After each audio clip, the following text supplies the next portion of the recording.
Yes.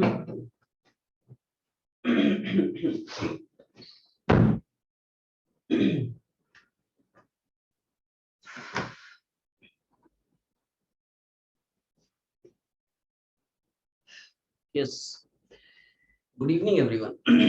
Shubh Sandhya, Shubh Sandhya. How are you all? प्रणाम प्रणाम प्रणाम. क्या हाल है?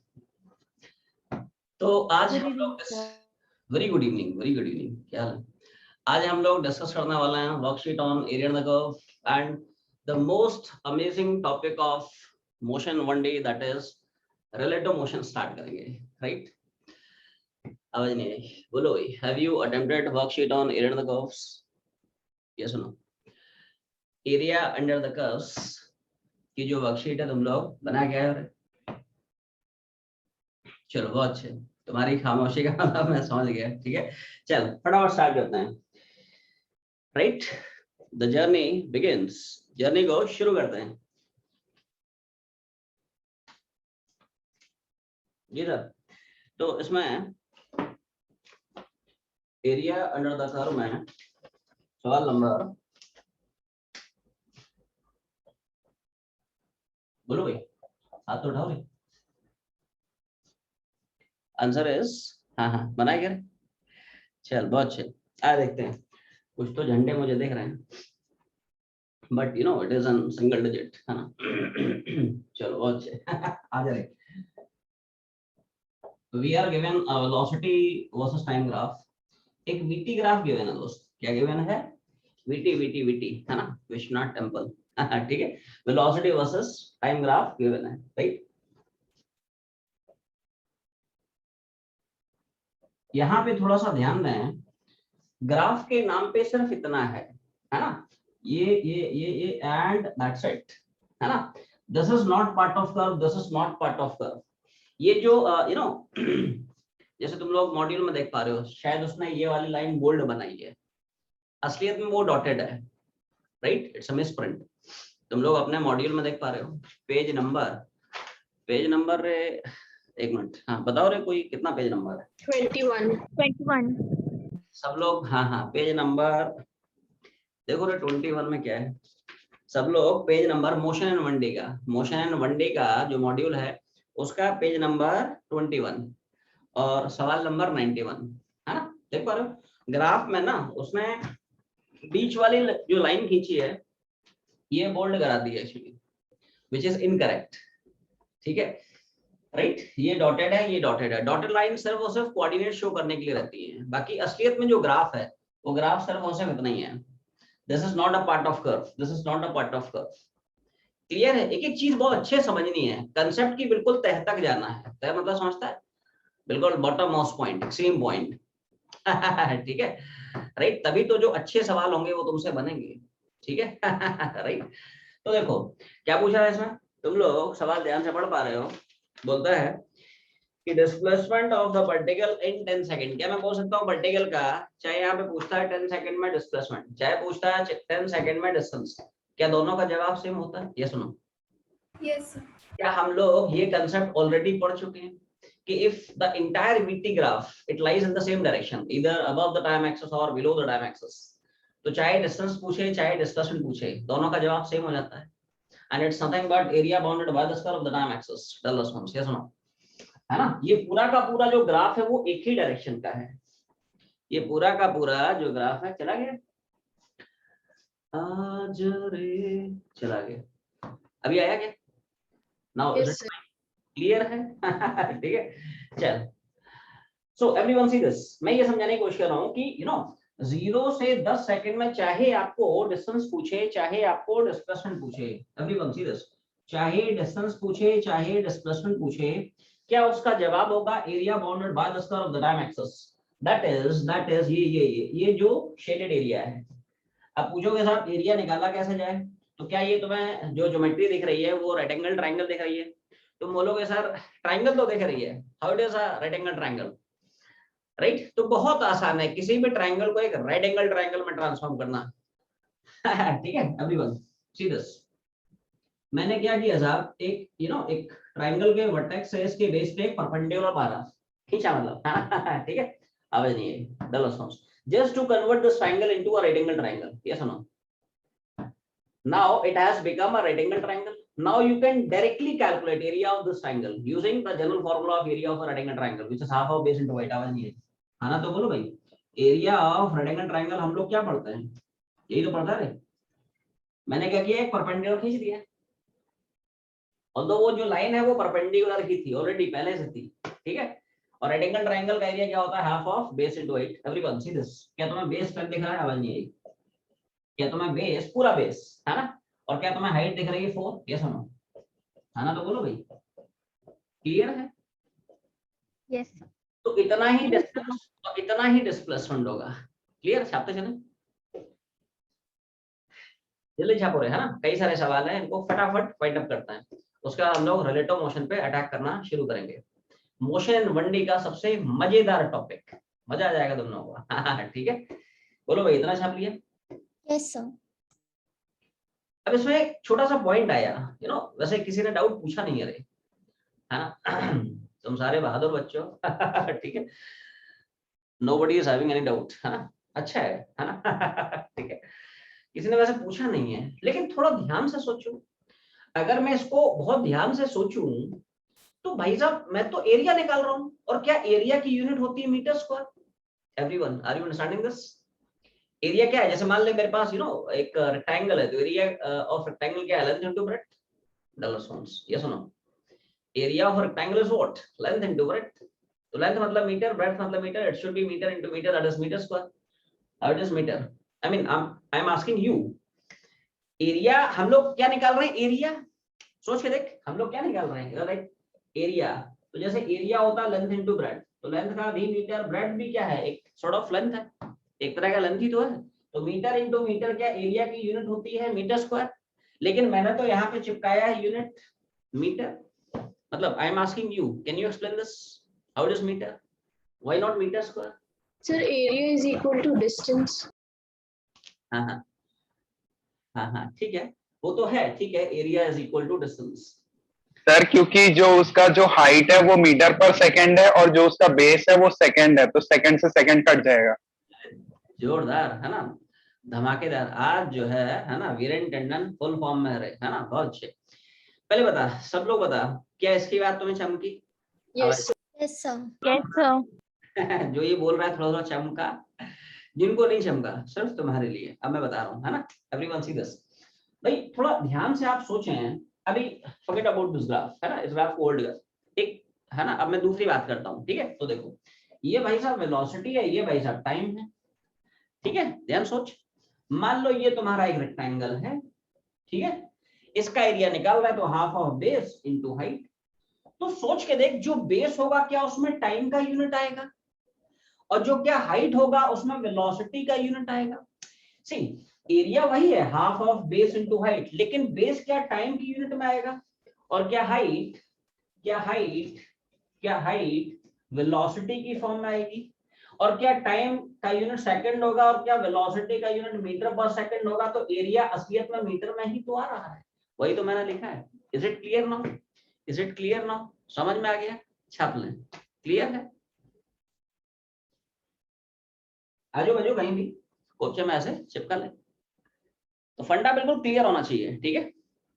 कि सोचो साहब, एरिया हम निकाल रहे हैं, लेकिन ले उसको मीटर में रहे हैं, तो एरिया क्यों मीटर में रख रहे हैं? उसका लॉजिक ये है, half of base into height. तो बेस क्या है? बेसिकली टाइम है, टाइम मतलब वो सेकंड में है, और हाइट असलियत में क्या है? वेलोसिटी। वेलोसिटी मतलब किसमें है? मीटर पर सेकंड में। तो सेकंड सेकंड जाएगा, एरिया किसमें आएगा? हाँ हाँ हाँ हाँ, बिल्कुल बिल्कुल बिल्कुल, हाँ। तो असलियत में उसका ये रीजन है, क्लियर? वो तो खैर ठीक है, यहाँ से तो मैथमेटिकली बोल पा रहे हो, एरिया से में है क्या? डिस्टेंस या डिस्प्लेसमेंट, बट वो कैसे कैसे आता है वो सोचा आपने? सवाल नंबर, बोलो भाई, बना है क्या? यस,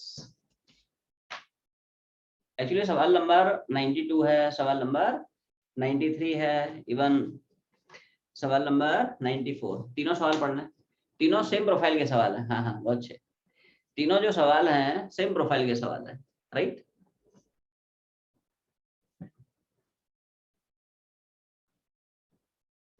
बोलो भाई, इतना छाप लिए, आगे बढ़ो, इसको हटा दो ना।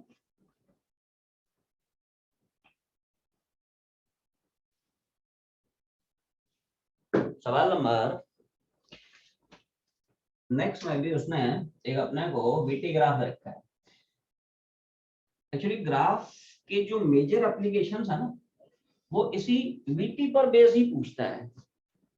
ऐसा नहीं, एटी का भी पूछता है, बट रेयरली, और एएक्स को तो rarest of the rare cases में, है ना। यू कैन से कि 90% जो सवाल बनते हैं वो वीटी पर ही बनते हैं, ऐसा है। एटी में बनते हैं, बहुत कम बनते हैं, और एएक्स तो rarest of the rare cases में सबसे ज्यादा तुम्हें सवाल इसी के पूछता है। तो देखो, जैसे मान ले अपने को कुछ कुछ कुछ कुछ कुछ इस तरह का ग्राफ दे रखा है उसने, क्या भाई, मान ले we are given a graph, ठीक है भाई, लाइक दिस, कोऑर्डिनेट्स वगैरह अपने को दे रखे हैं, मान ले 2 है 4 है, ठीक है भाई, और ऐसे ही यहाँ पे जो कोऑर्डिनेट्स हैं +2 है, हियर इट इज -2। पहले ग्राफ आप समझे क्या है, चला गया, अभी आया, अभी ठीक है, क्लियर दिख रहा है तुम लोग को? Yes, sir. तो ग्राफ पहले समझे, यहाँ पे फंडा क्लियर करें। देखो ग्राफ है क्या, ग्राफ दोस्त यहां से शुरू होके और बस यहां तक आया है, बाकी जितनी भी और एक्स्ट्रा लाइंस हैं वो सारे के सारे सिर्फ कोऑर्डिनेट्स को स्पेसिफाई करने के लिए है, ऐसा है। तो एवरीवन सी दिस, हाँ, ये देख, जैसे ये लाइन है, जहां पे डॉटेड दिख जाए, ये देख ये लाइन है डॉटेड दिख जाए, इसका मतलब वो सिर्फ कोऑर्डिनेट स्पेसिफाई करने की होती है। जो बोल्ड कर्व है अस्टेट में, वही सिर्फ ग्राफ का पार्ट है। तो यहाँ पे क्या मैं बोल सकता हूँ, 0 से 8 सेकंड्स में, 0 से 8 सेकंड में डिस्टेंस अलग हो जाएगा, डिस्प्लेसमेंट अलग हो जाएगा। डिस्टेंस, ये सुनो, पिछला वाला, यस सर, हाँ, पिछला वाला सवाल क्या था उसमें, हाँ, पिछला वाला सवाल क्या था उसमें, पूरा का पूरा इंटायर ग्राफ एक ही डायरेक्शन में था, इसलिए डिस्टेंस और डिस्प्लेसमेंट बराबर था। यहाँ पे देखो, this part of the curve it is above the time axis and this part of the curve is below the time axis। तो ऐसे केस में हम लोग क्या करते हैं, we find out area bounded by the curve with the time axis above and below the time axis separately numerically, फिर दोनों को जोड़ देते हैं to get the distance, दोनों को subtract करा देते हैं to evaluate displacement। ये सुनो, everyone see this, area bounded by this curve with the time axis, क्या मैं बोलूंगा ये एरिया मिलेगा, let's say A1 है, area bounded by this curve with the time axis, क्या मैं बोल सकता हूँ ये एरिया मिलेगा, लेट्स से A2 है, तो क्या मेरा डिस्टेंस हो जाएगा A1 + A2 और डिस्प्लेसमेंट हो जाएगा A1 - A2। Clear?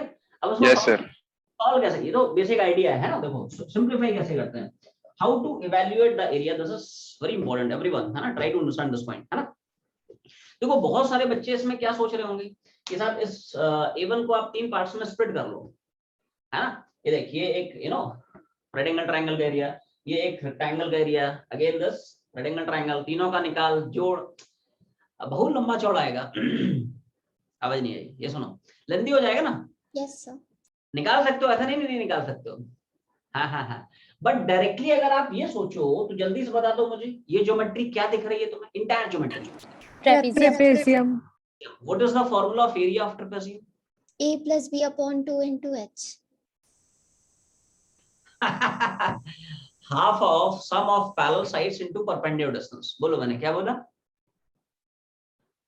half of sum of parallel sides into perpendicular distance। देखो ये पूरी जो ज्योमेट्री है, ठीक है, अलग अलग करके भी निकाल सकता है, टुकड़े टुकड़े करके निकाल सकता है, लेकिन उतना लंबा चौड़ा कौन बनाएगा, इतना समय थोड़ी अपने पास, लाइफ इज वेरी बिजी, नहीं।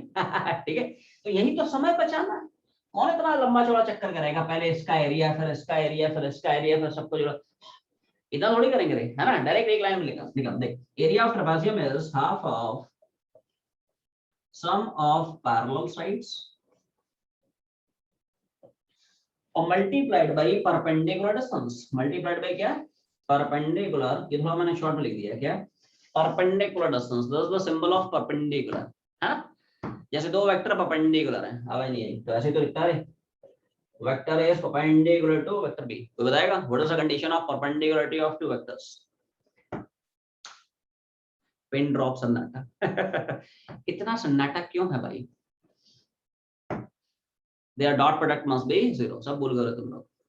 ठीक है, कंडीशन ऑफ पैरेललिटी होती है cross product 0, condition of perpendicularity होती है डॉट प्रोडक्ट 0। खैर वहां पे कोई ऐसा यूज नहीं है, मैं सर परपेंडिकुलरली का जो सिंबल है वो तुम लोगों को एक्सप्लेन करने की कोशिश कर रहा हूँ। तो this is half of sum of parallel sides into perpendicular distance. अब सब लोग थोड़ा ध्यान देना भाई, कैसे उसको इंप्लीमेंट करेंगे। हाफ ऑफ, जल्दी से बता दे, ये पैरेलल साइड कितनी है 6 और ये वाली पैरेलल साइड कितनी है। देखो ये तो तुम्हें क्लियर कट दिख रहा है 6, जल्दी से बता दे ये साइड कितनी दिख रही है। ये पूरा में 4 है, 2 कितना दिख रहा है ये सुनो पहले ये बता, ये समझ में आया। जोड़ मत देना रे, घटाना होता है। तुम सोचो ये 2 है ये 4 है तो 2 + 4 6, ना ना ना ना ना, तो मैं सिर्फ ये इतना चाहिए, इतना। ये पूरा है कितना 4, ये कितना है 2, तो 4 - 2 मतलब दिस पैरेलल साइड इज 2, तो ये 6 और ये वाला 2, तो सामा पैरेलल साइड हो गया। इनटू इन पैरेलल साइड के बीच का ये नॉर्मल डिस्टेंस, परपेंडिकुलर डिस्टेंस कितना दिख रहा है, ये देखिए ये समझ पा रहे हो, क्लियर। यहां से a1 हमने निकाल लिया, जल्दी बोल कितना आ गया। ऐसे ही a2 निकाल लेंगे, ये 1 हो गया। a2 तो आसान है, डायरेक्ट निकल आएगा।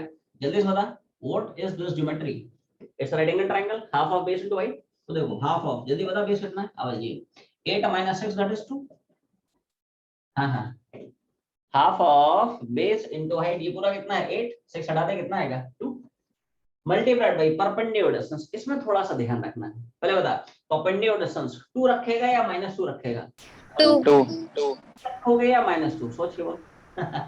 बस इसी में थोड़ा ध्यान रखना है, देखो है ना, -2 मत रख देना। देखो एरियाज को हम लोग पहले न्यूमेरिकली निकालते हैं, प्लस या माइनस बाद में करते हैं, in order to determine distance और डिस्प्लेसमेंट, वो बाद में करेंगे, ऑपरेशन बाद में करेंगे, a1 और a2 के साथ क्या करना है उनका फ्यूचर बाद में डिसाइड करेंगे, वो ऐड होंगे सब्ट्रैक्ट होंगे। अभी हम लोग क्या करते हैं, एरियाज को न्यूमेरिकली निकालते हैं विदाउट यूजिंग साइन, क्लियर है। तो ऑल्दो ये माइनस है लेकिन हम लोग सिर्फ न्यूमेरिकल वैल्यू रखते हैं ना, +2, ठीक है। तो देखो कितना आ गया।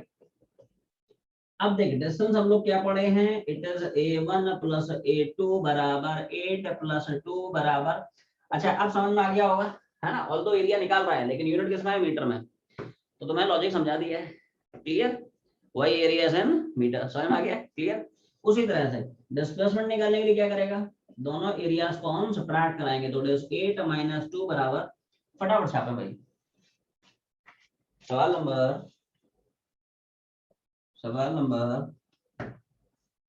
बोलो भाई। अब एक बार ट्राई मार, तुम लोग अब एक बार ट्राई मारो, अब बनेगा रे, ठीक है। तो सब लोग एक बार ट्राई मारे भाई, अब बनेगा।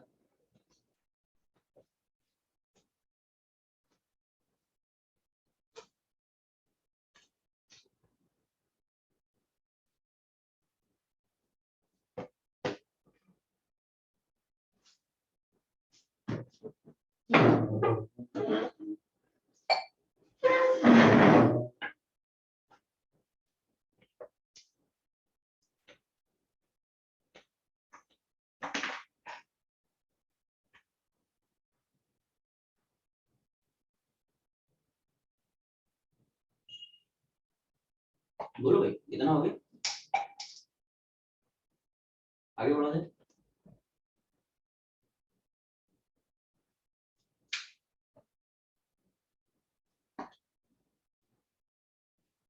Yes, sir.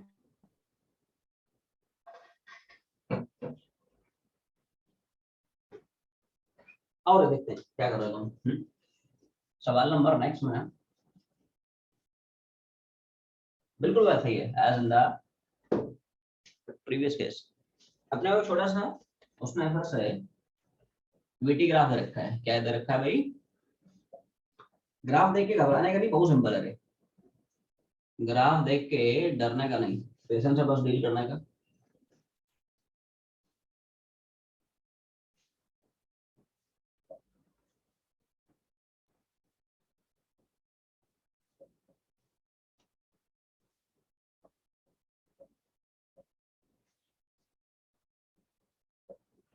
बोलो भाई ग्राफ समझ में आ गया तुम लोग को? ऐसा मान ले एक वीटी ग्राफ उसने बना रखा है ना, वेलोसिटी और टाइम में, ठीक है, इस तरह से। बाकी कोऑर्डिनेट्स अपने को दे रखा है, 40 है, 20 है, ये सब है ना, 2 है, 3 है, ठीक है, 4 है, 5 है, दिस इज -20। क्या पूछ रहा है, distance and displacement of the body in 5 second. तो वैसे तो सवाल हो गया, will find out area bounded by the curve with the time axis above the time axis separately, है ना, area bounded by the curve with the time axis below the time axis separately. पहले ये 1 ये 2 के calculation में आ जाते हैं, ठीक है। तो एरिया निकालना थोड़ा सा सीखें, है ना। सिंपल सिंपल सी ज्योमेट्री है, टेंशन मत ले, है ना। बस ज्योमेट्री को अपने को आइडेंटिफाई करना है, कौन सी ज्योमेट्री क्या है, and use it's proper area. Everyone see this. क्या एरिया को हम दो पार्ट्स में स्प्लिट कर सकते हैं? वन इज दिस ट्रेपेजियम, जिसमें ये दो पैरेलल साइड्स हैं, this is the normal distance. Other one is this trapezium, ये सुनो, जिसमें ये दोनों पैरेलल साइड्स हैं, this is the normal distance. अब नहीं, यस सर। पूरा पूरा पूरा इंटायर ट्रेपेजियम थोड़ी है रे, तुम सोचो साहब पूरा, है ना। पूरी ज्योमेट्री थोड़ी ट्रेपेजियम है, तो उसको स्प्लिट करना पड़ेगा। वो स्प्लिट करते टाइम थोड़ा सा दिमाग लगाना है ना। तो देखो, ये वाला अलग से ट्रेपेजियम छोड़ और ये वाला अलग से, है ना। तो देखो पहले मैं इस वाले का एरिया लिख रहा हूं, तो देख, तो फॉर्मूला क्या होता है, half of sum of parallel sides into perpendicular distance. Everyone see this. क्या ये पैरेलल साइड 40 दिख रही है? आवाज नहीं है। क्या ये पैरेलल साइड 20 दिख रही है? डबल सम्स, ये सुनो, this one is 40, this one is 20 into this is the normal distance। जल्दी बोल कितनी? आवाज नहीं है। दोनों के बीच का परपेंडिकुलर डिस्टेंस कितना दिख रहा है? 2। उसी तरह से अब आते हैं ये वाले ट्रेपेजियम पे, जल्दी बता दे। Half of sum of parallel sides, बोल। हाँ, पैरेलल साइड कितने? हाँ हाँ, शिवांगी कुछ बोलने की कोशिश कर रही है बट बोल नहीं रही है, बोल। Half of sum of parallel sides, ये साइड और ये साइड। आवाज नहीं है, बोलो भाई। 1+2। तो थोड़ा ध्यान दें सब लोग, एवरीवन सी दिस। ये पूरा 4 है, उसमें से 2 हटा दे तो ये 2 ही तो बचेगा, है ना। तो बोलो भाई, तुम लोग बोलते नहीं। ये देखो 4 - 2 तो 2 ही तो बच रहा है। जल्दी से बता दे, ये वाला साइड कितना होगा? 20। हाँ हाँ। शिवांगी तुम्हारा ऑडियो काम नहीं कर रहा है। ये देख, 3a - 2 दैट इज 1। ये सुनो, क्लियर समझ में आ गया सबको? कोई डाउट तो पूछ लेना, ठीक है, बैठे मत रहना। ठीक है, तो देखो 3 - 2 दैट इज 1, ये 1 और ये वाली 4 - 2 दैट इज 2, है ना। तो सम ऑफ पैरेलल साइड्स, जल्दी बता परपेंडिकुलर डिस्टेंस कितना है? What is the perpendicular distance in between this parallel and this parallel side? अब ये इज इट 20? ये सुनो, यस सर। दिख रहा है, देख ये और ये 20 तो है रे, ये देख। तो जल्दी बताइए कितना आता है? और ये कितना हो गया रे? 3 × 10, तो क्या 60 + 30 बराबर 90 आ गया? ये सुनो, अब आते हैं A2 पे। A1 समझ में आ गया सबको? कोई डाउट पूछ लेना। A2 सिंपल है, क्या? It's a rectangle triangle. जल्दी बता, एरिया ऑफ रेक्टेंगल ट्रायंगल क्या? Half of base into height. जल्दी बता, बेस कितना है? 1। 5 - 4, जोड़ मत देना। तुम सोचो 5 + 4 दैट इज 9, ऐसे थोड़ी होता है। ये पूरा कोऑर्डिनेट है। ये यहां से यहां तक का टाइम 5 सेकंड है, यहां से यहां तक का टाइम 4 सेकंड है। 5 - 4 1। कंसेप्ट्स को अच्छे से, है ना, बिल्कुल, है ना, डेप्थ में, है ना, बॉटम मोस्ट पॉइंट तक समझना है, बिल्कुल ऊपर ऊपर नहीं, है ना, हवा हवा में नहीं पढ़ना है। चीजों को अच्छे से डेप्थ में, है ना, समझना है, ऊपर ऊपर नहीं जाना है, ठीक है। कंसेप्ट बिल्कुल क्रिस्टल क्लियर होना चाहिए, तब सवाल बनेंगे, और असलियत में फिर सवाल बनाने में मजा भी आएगा। ठीक है, तो हाफ ऑफ, जल्दी बोल, ये कितना हो गया? बेस 1। जल्दी बताइए परपेंडिकुलर डिस्टेंस 20। बस माइनस मत रख देना, ये थोड़ा ध्यान रखना, ठीक है। सिर्फ हम लोग एरिया को न्यूमेरिकली निकालते हैं, प्लस माइनस बाद में चिपकाते हैं जब डिस्टेंस निकालना है या डिस्प्लेसमेंट निकालना होता है, ठीक है। तो देखो जल्दी बोल कितना आ गया? अब डिस्टेंस निकालने के लिए दोनों एरियाज को हम ऐड करेंगे, तो 90 + 10 बराबर 100, ठीक है, सेंचुरी बन गई। अब आते हैं डिस्प्लेसमेंट पे, तो इट इज A1 - A2, 90 - 10 बराबर 80। सवाल नंबर नेक्स्ट में फटाफट छापो भाई, हाँ, थोड़ा सा स्पीड में करते चलो भाई। अब तुम लोग ट्राई करोगे, अब बनेगा। बोलो भाई, किसी का है क्या? हाँ हाँ, अब एक बार ट्राई मार, अब बनेगा, है ना। अब तुम लोग एक बार ट्राई मारो, अब बनेगा, ठीक है। जल्दी से ट्राई मार सब लोग। सवाल नंबर 94, अब ट्राई मारे, अब बनेगा।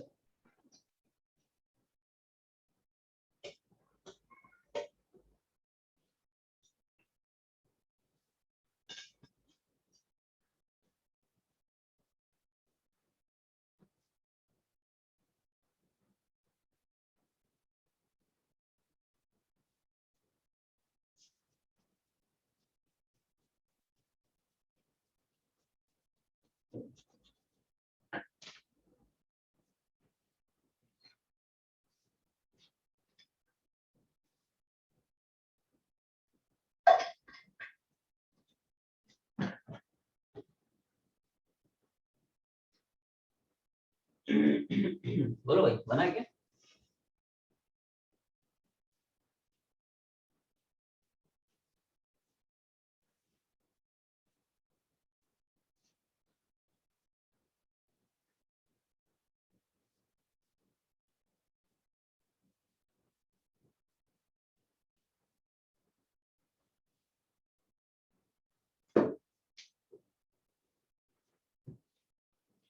सो इन हाँ हाँ सवाल नंबर 94 में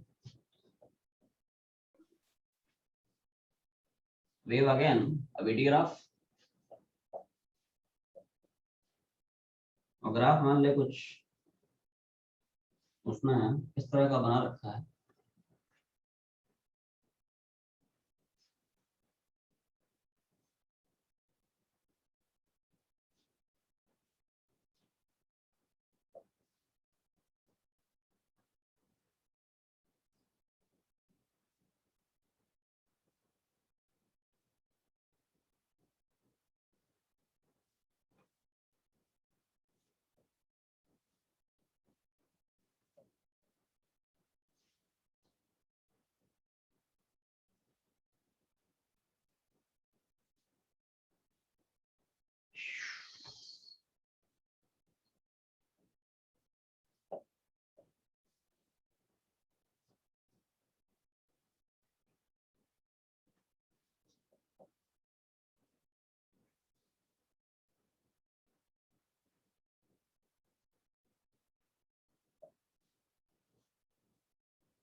ये छोटा सा ग्राफ है ठीक है। आधों का तो बीपी जो है ग्राफ देख के ही बढ़ गया होगा। पहले बता बढ़ा कि नहीं इतना बड़ा ग्राफ कैसे संभालेंगे? बहुत सिंपल है, टेंशन मत ले, ठीक है। जितना लंबा चौड़ा ग्राफ है उतना ही आसान उसका सोल्यूशन है, घबराने का नहीं, मतलब है ना पेशेंस से डील करने का। तो थोड़ा देखें ध्यान से देखें, ये ग्राफ इस तरह से ऊपर जा रहा है, ठीक है, फिर नीचे आया और तुम लोग अपने मॉड्यूल में देख सकते हो उसने यहाँ पे बोल्ड कर दिया which is incorrect, it should B dotted, it's not a part of curve, it's not a part of curve. ध्यान से देख, समझ पा रहे हो मैं क्या बोल रहा हूँ? आवाज नहीं आई। ये जो लाइन है शुड बी डॉटेड हियर, है ना। तुम लोग अपने अपने ग्राफ में देख लेना, मॉड्यूल में शायद उसने डॉटेड बना रखा है, तो वो हाँ बोल्ड बना रखा है, बोल्ड बना रखा है, उसको डॉटेड बना ले। ग्राफ देखो यहाँ से शुरू हुआ, ठीक है, अब रुक जाए, उसके बाद बस इतना है, दैट्स इट। ये गांधी ये सब बस सिर्फ और सिर्फ कोऑर्डिनेट स्पेसिफाई करने के लिए, सब तो मैं ये जहां भी डॉटेड डॉटेड दिख रहा है ना, सिर्फ और सिर्फ कोऑर्डिनेट स्पेसिफाई करने के लिए। देखो जैसे 1 है, 2 है, 3 है, ठीक है, 4 है, 5 6 8, या इधर हो गया, ये 2 हो गया है ना, 10 1 10 4 10 6, ये वाला -6। हाँ हाँ तो अप्रोच वही है, हाँ अप्रोच वही है। क्या पूछा है? Distance and displacement of the body. तो एरिया निकालना पड़ेगा, कैसे? we'll find out area bounded by the star। अब देखो एरिया आपको कई सारे पार्ट्स में स्प्लिट करना पड़ सकता है, क्योंकि कुछ पार्ट ये वाला है, कुछ पार्ट ये वाला भी है, थोड़ा ध्यान देना। Area bound by the square of the time axis, area मिलेगा, लेकिन this is not even. Even के लिए क्या हमें area bounded by the square of the time axis ये एरिया भी कंसीडर करना पड़ेगा, यस और नो। तो ये शेडेड एरिया प्लस ये शेडेड एरिया दोनों को मिला जुला के बनेगा A1। क्या this area plus this area will give you the value of A1। और A2 के लिए आसान है, देख area bounded by the square of the time axis will give you this area, ठीक है। फिर दोनों को जोड़ेंगे वहां से डिस्टेंस और सब्ट्रैक्ट कराएंगे तो डिस्प्लेसमेंट, ठीक है। This the basic idea. अब इसको इंप्लीमेंट कैसे करते हैं सब लोग थोड़ा पेशेंस समझें। पहले हम लोग A1 पे हिट कर रहे हैं, बहुत सिंपल है ना, घबराना नहीं, ठीक है। तो सब लोग ध्यान सुना, इस ग्राफ को हम लोग कुछ पार्ट्स में स्प्लिट कर रहे हैं। क्या तुम्हें यहां से यहां तक एक ट्रेपेजियम दिख रहा है? क्या तुम्हें यहां से यहां तक एक दूसरा ट्रेपेजियम दिख रहा है? और यहां से यहां तक क्या तुम्हें एक राइट एंगल ट्रायंगल दिख रहा है? और आखिरी क्या तुम्हें ये एक रेक्टेंगुलर डब्बा दिख रहा है? Yes sir. इन सारे ज्योमेट्री को ऐड कर रहे हैं। तो देखो है ना, लेट्स स्टार्ट विद है ना दिस ट्रेपेजियम, सब लोग थोड़ा ध्यान देना। तो half of sum of parallel side, जल्दी बता, ये पैरेलल साइड और ये पैरेलल साइड कितना? आवाज नहीं आई, बोलो भाई। 2 + 1। ये देख एवरीवन सी दिस, ये कितना है? 2। अब बचा ये साइड, तो ये पूरा 2 है, 1 हटा तो ये कितना बचेगा? 1 ही तो बचेगा। ये सुनो, पूरी साइड कितनी है? 2, इसमें से 1 हटा दे तो ये 1 और मल्टीप्लाइड बाय, जल्दी बता what is the perpendicular distance between one sides? हां समझ पा रहे हो? ये देखो इसके और इसके बीच में 2 ही तो है। Next is this trapezium, everyone see this, समझ पा रहे हो? इसमें क्या ये और ये तो मैं पैरेलल साइड देख रहा है, और क्या this is the perpendicular distance? तो मैं छाप रहा हूं, जल्दी बता, आवाज नहीं आई, बोलो रे। अदर साइड कितने कितने देख रहे हो? तो थोड़ा ध्यान दें, क्या ये साइड तो मैं 2 दिख रही है और क्या ये पैरेलल साइड तुम्हें 6 दिख रही है? ये सुनो, Yes, sir. हाँ, तो देखो इधर देखो, ये 2 ये 6, और जल्दी बता इन दोनों के बीच का परपेंडिकुलर डिस्टेंस क्या 1 दिख रहा है? 3 - 2 दैट इज 1। चलिए बता, एक एक चीज एक एक सब अच्छे समझ, सिंपल कैलकुलेशन, कुछ है नहीं, घबराने का नहीं, बस पेशेंस से डील करने का, एक एक है ना, ज्योमेट्री का अच्छे से एरिया निकालना है। Next one is 10 rectangle triangle, जल्दी बता, रेक्टेंगल ट्रायंगल का half of base into height है ना, जल्दी बता, ये बेस कितना है, ये हाइट कितना है? 1 into 6. हाँ, क्या ये क्षमता, ये देख एवरीवन सी दिस, ये 4 है, 3 हटा दे, कितना बचेगा? 1। 4 - 3 विल गिव यू 1, और जल्दी बता इसका ये परपेंडिकुलर कितना हो जाएगा? This is 6। क्लियर है? आखिरी में क्या मिलेगा? एक रेक्टेंगल मिलेगा जिसका एरिया क्या होगा? 10 लेंथ इनटू 10 ब्रेड्थ। जल्दी बता, ये लेंथ कितनी दिख रही है? आवाज नहीं आई। और जल्दी बता ब्रेड्थ कितनी दिख रही है? 2. कितनी हो गई? 4 है ना। अब बचा ये ब्रेड्थ, तो ये 8 - 6 विल गिव यू 2। ये पूरा कार्यक्रम देख लो कितना है, तो वो A1 आ जाएगा। तो देखो अब थोड़ा कैलकुलेशन पाया जाता है, तो 2 2 लग गया, ये 2 + 1 3 हो गया, दिस इज हाफ ऑफ 2 + 6 मतलब 8 है ना, और ये 2 2 उड़ जाएगा, कितना आएगा? 3। ये कितना आएगा? 4 × 2 मतलब 8। जल्दी बता कितना आएगा? दिस इज 3 प्लस ये हो जाएगा 8/2 मतलब 4 प्लस 3 प्लस, जल्दी बोल कितना आएगा? तो 4 + 3 7 + 8 कितना? 15। 15 + 3 कितना? ऐसे ही A2 पे आएंगे। अब देखो A2 रे आसान है, A2 निकालना बहुत आसान है। Area bounded by the circle of the time axis, तो सिंपल सा ट्रेपेजियम दिख रहा है जिसका क्या ये साइड और ये साइड पैरेलल दिख रहा है, और क्या this is the normal distance? Yes और नो? Yes, sir. जल्दी बता, हाफ ऑफ पैरेलल साइड बोल, ये कितना है? 2. That is 2। और जल्दी बता नीचे वाला कितना है? 1. ये समझ में आ रहा है तुम लोगों को? 6 - 4 ये 2 हो गया, और ये कितना होगा? तो this is 6 - 5 that is 1। Clear है? और मल्टीप्लाइड बाय इन दोनों के बीच का परपेंडिकुलर डिस्टेंस, क्या परपेंडिकुलर डिस्टेंस 6 दिख रहा है? Yes Yes, no? sir. इसके और इसके बीच का जो परपेंडिकुलर डिस्टेंस है, माइनस मत चिपका देना है ना, प्लस ही रखना। तो देखो ये कितना हो जाएगा? 10 × 3 × 3 बराबर, अब आसान है, डिस्टेंस निकाल सकते हो, डिस्प्लेसमेंट जो मर्जी पूछे। तो देखो डिस्टेंस निकालने के लिए दोनों एरिया को जोड़ेंगे, इट्स 18 + 9, जल्दी बोल कितना आएगा? डिस्प्लेसमेंट निकालने के लिए दोनों को घटा दें, तो 18 - 9 बराबर, बोलो भाई क्लियर है? फटाफट छापे भाई, जिनका जिनका नहीं बन रहा है छापते समय।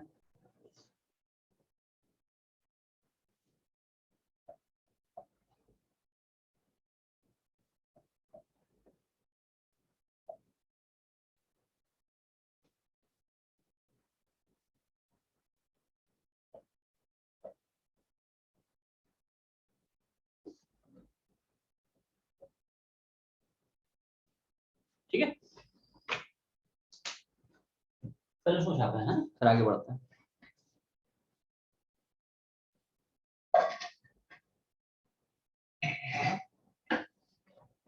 सारे स्टेप्स देख लो, किसी को किसी पार्ट में डाउट हो पूछो।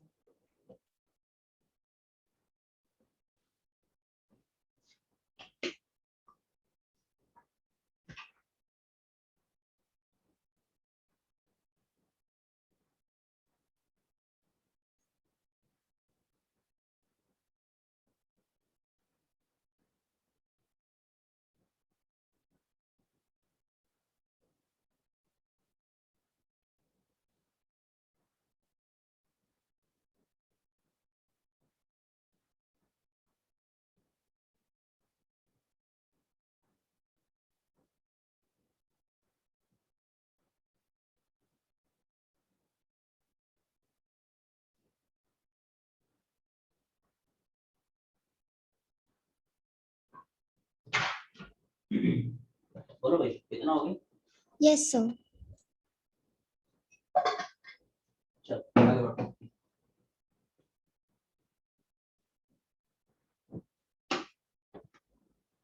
अब जो बचे हुए सवाल हैं ये थोड़े से आसान सवाल है ना? अभी तक तुम लोगों को लग रहा होगा ये ऐसे छोटे छोटे सवाल हैं ठीक है, अब भारी भरकम सवाल है। अब जो बचे हुए सवाल हैं ये निहायत ही आसान सवाल है। जो भारी भरकम सवाल थे वो कंप्लीट हो चुके हैं।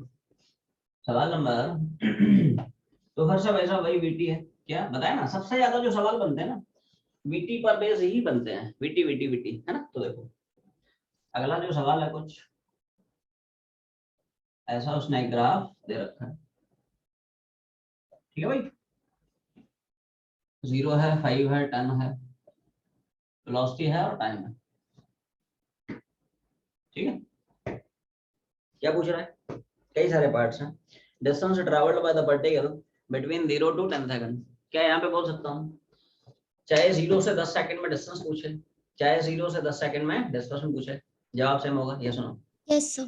जैसे पिछले वाले में या अभी तक पिछले 3 सवालों में हम लोग सब अलग अलग पढ़ते आ रहे हैं, डिस्टेंस अलग होता था, डिस्प्लेसमेंट अलग होता था।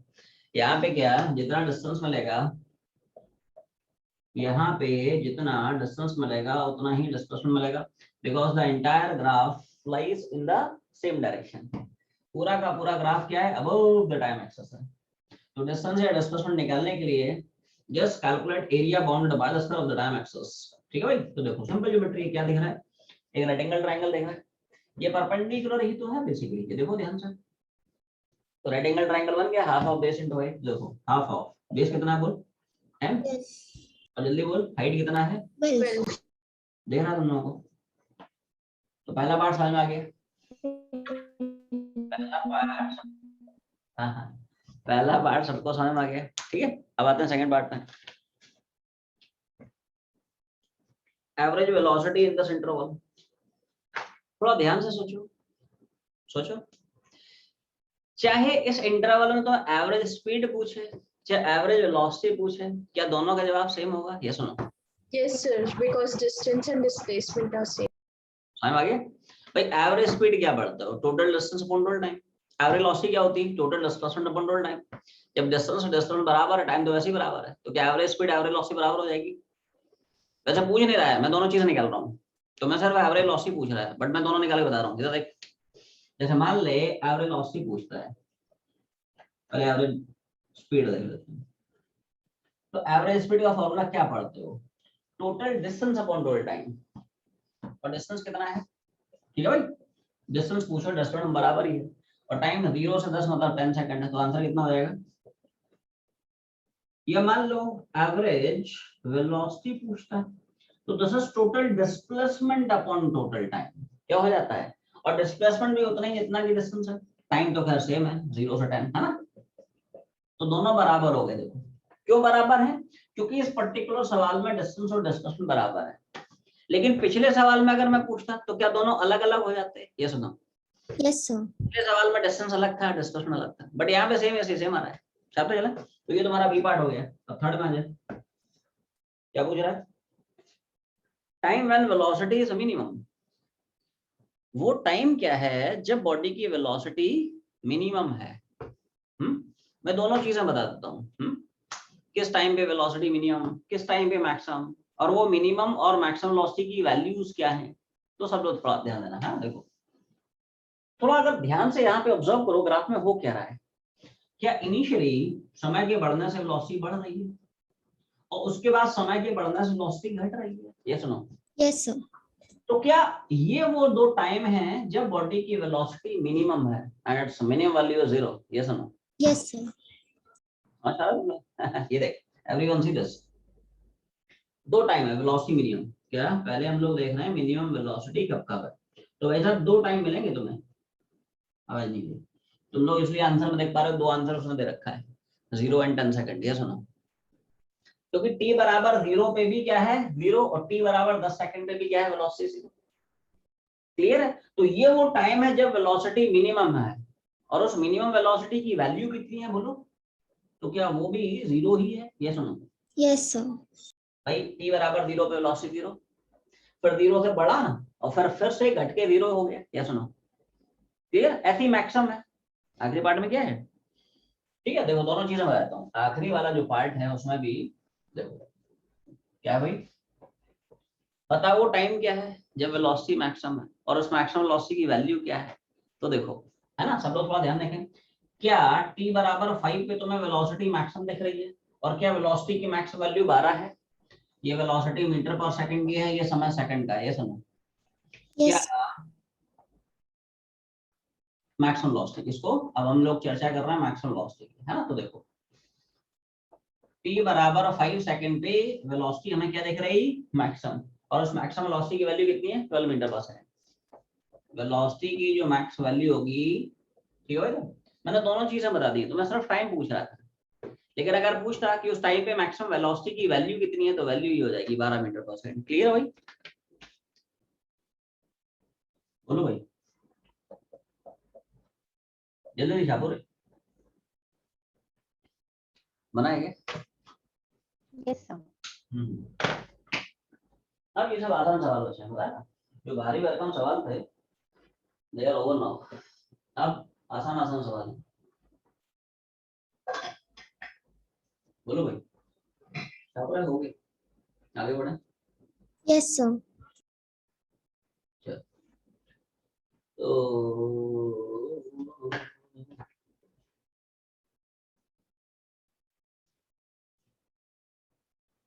सवाल नंबर, देखो क्या बोल,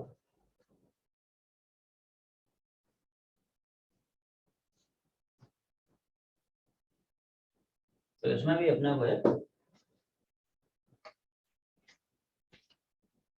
फिर से एक बीटी ग्राफ है। क्या है बताया ना, मैक्सिमम जो सवाल है वो इसी बीटी पर बेस ही पूछता है। तो again we are having BT BT BT BT BT BT BT BT BT BT. ये देखो ऐसा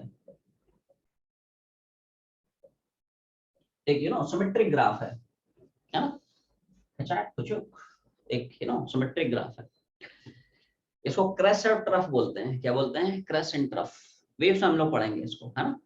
जब एक ट्रांसवर्स वेव वायर में प्रोपोगेट करता है, travels in the form of alternate crest and troughs. खचा खच खचा खच खचा खच, इस तरह से क्रेस्ट और ट्रफ के फॉर्म में। ठीक है, चल अभी थोड़ा देखते हैं। देखो क्या है, 0 है, 20 है, 40 है।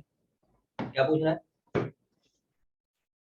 पहले पार्ट में distance travelled by the particle in 40 seconds. आवाज नहीं आई तो बोल, क्या इस सवाल में डिस्टेंस टू डेस्टिनेशन फिर से सेम हो जाएगा? No, sir. आहा, आहा, आहा, आहा। इस बार सेम नहीं होगा रे, पिछले बार सेम हुआ था। क्यों? क्योंकि यहाँ पे पूरा का पूरा इंटायर ग्राफ एक ही डायरेक्शन में, यहाँ थोड़ी सेम होगा।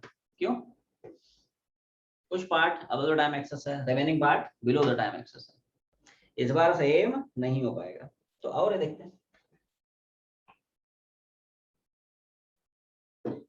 तो पहले एक काम करते हैं, area bounded by the curve of the time axis. above the time axis मान लो a1 है, area bounded by the curve with the time axis below the time axis मान ले a2 है। ठीक है, बोलो भाई। तो ज्योमेट्री क्या देख रही है? Rectangle triangle. मतलब ऐसे देख नहीं रहा है, लेकिन उसको तुम लोग कन्वर्ट कर सकते हो। एक परपेंडिकुलर खींच दे, क्या दिक्कत है? बन गया रेक्टेंगल ट्रायंगल। अब इस जनरल ट्रायंगल के एरिया को निकालने के लिए हम रेक्टेंगल ट्रायंगल के एरिया का फॉर्मूला घुमा सकते हैं, क्योंकि अब तो ये ट्रांसफॉर्म हो गया ना into a right angle triangle. तो हाफ ऑफ बेस कितना हो गया, हाइट कितना हो गया, चिपका दे। बोलो भाई, क्लियर है? बेस कितना है? देखो पूरा बेस 20, हाइट कितना है? क्लियर?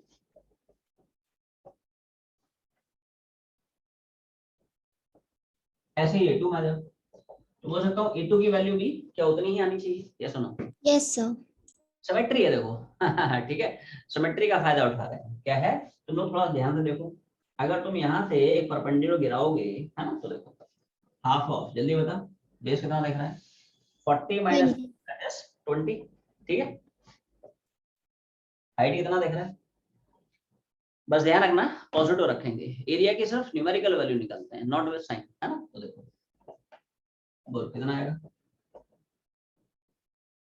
अब जो मर्जी पूछे, जैसे पहले पार्ट में डिस्टेंस पूछता है तो दोनों एरियाज को ऐड कर देंगे। डिस्प्लेसमेंट पूछता है तो दोनों को, ठीक है भाई, सब्ट्रैक्ट कर देंगे।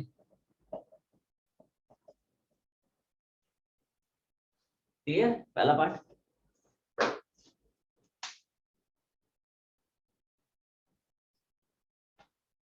वैसे तुम लोग फर्स्ट पार्ट में पढ़ पा रहे हो, उसने सिर्फ और सिर्फ हमने को डिस्टेंस पूछा है। क्या पूछा है? सिर्फ और सिर्फ डिस्टेंस। अब सेकंड पार्ट पहुंचे, क्या पूछ रहा है? Average velocity. तो यहाँ पे सोच के बोल, क्या एवरेज स्पीड एवरेज वेलोसिटी बराबर होगी? आवाज नहीं आई। No, sir. यहाँ पे क्योंकि डिस्टेंस और डिस्प्लेसमेंट अलग अलग हो गया, तो देखो दोनों बताता हूँ। वैसे एवरेज है ना, वेलोसिटी पूछा है, मैं दोनों बताता हूँ। मान ले एवरेज स्पीड पूछता, तो भाई क्या घुमाते हैं, टोटल डिस्टेंस टोटल टाइम, ठीक है भाई। तो पूरी जर्नी में टोटल डिस्टेंस कितना हो गया, और पूरी जर्नी का समय कितना है, 0 से 40 मतलब 40 seconds. Body is travelling for a total time interval of 40 seconds, ठीक है। तो जल्दी बोलो आंसर कितना आएगा। खैर अपने को पूछ रहा है, क्या पूछ रहा है, एवरेज वेलोसिटी, तो क्या होगा, टोटल डिस्प्लेसमेंट टोटल टाइम, और क्या टोटल डिस्प्लेसमेंट यहाँ पे 0 है। टाइम तो खैर जो मर्जी बना रहे, क्योंकि हमें पता है 0 कौन है नंबर, इट इज ऑलवेज 0, ठीक है। चलते चले, आखिरी वाले जो दो ग्राफ हैं ये थोड़े से डिफरेंट है। ये बीटी की जगह 80 है, क्या है, थोड़ा सा उसने चेंज किया। देखो सवाल नंबर, बोलो भाई बनाएंगे,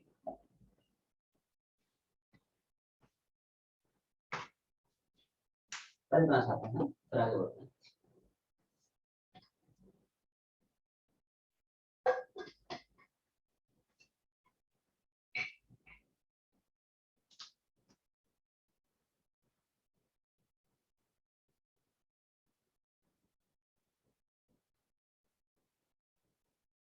बोलो भाई इतना होगी, Yes, sir. Yes, sir. आगे बढ़ लिया जाए। चल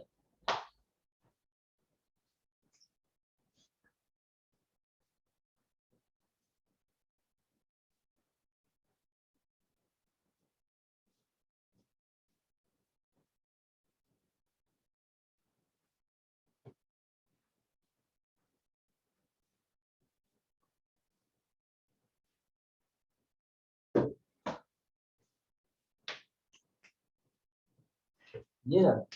तो आखिरी वाले जो दो सवाल है ना, 97 एंड 98, 97 पहुंच गए बहुत जल्दी। सेंचुरी होने वाली है। ठीक है, सेंचुरी।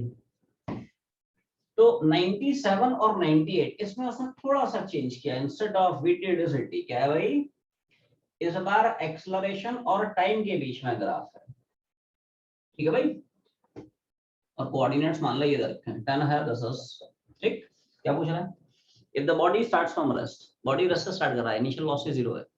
जैसे इस बॉडी को ड्रॉप कर दे, है ना, इस बॉडी को मैं ड्रॉप कर रहा हूँ, क्या कर रहा हूँ, मतलब ऐसे ड्रॉप नहीं कर रहा हूँ, उठाना पड़ेगा, है ना, ये देख।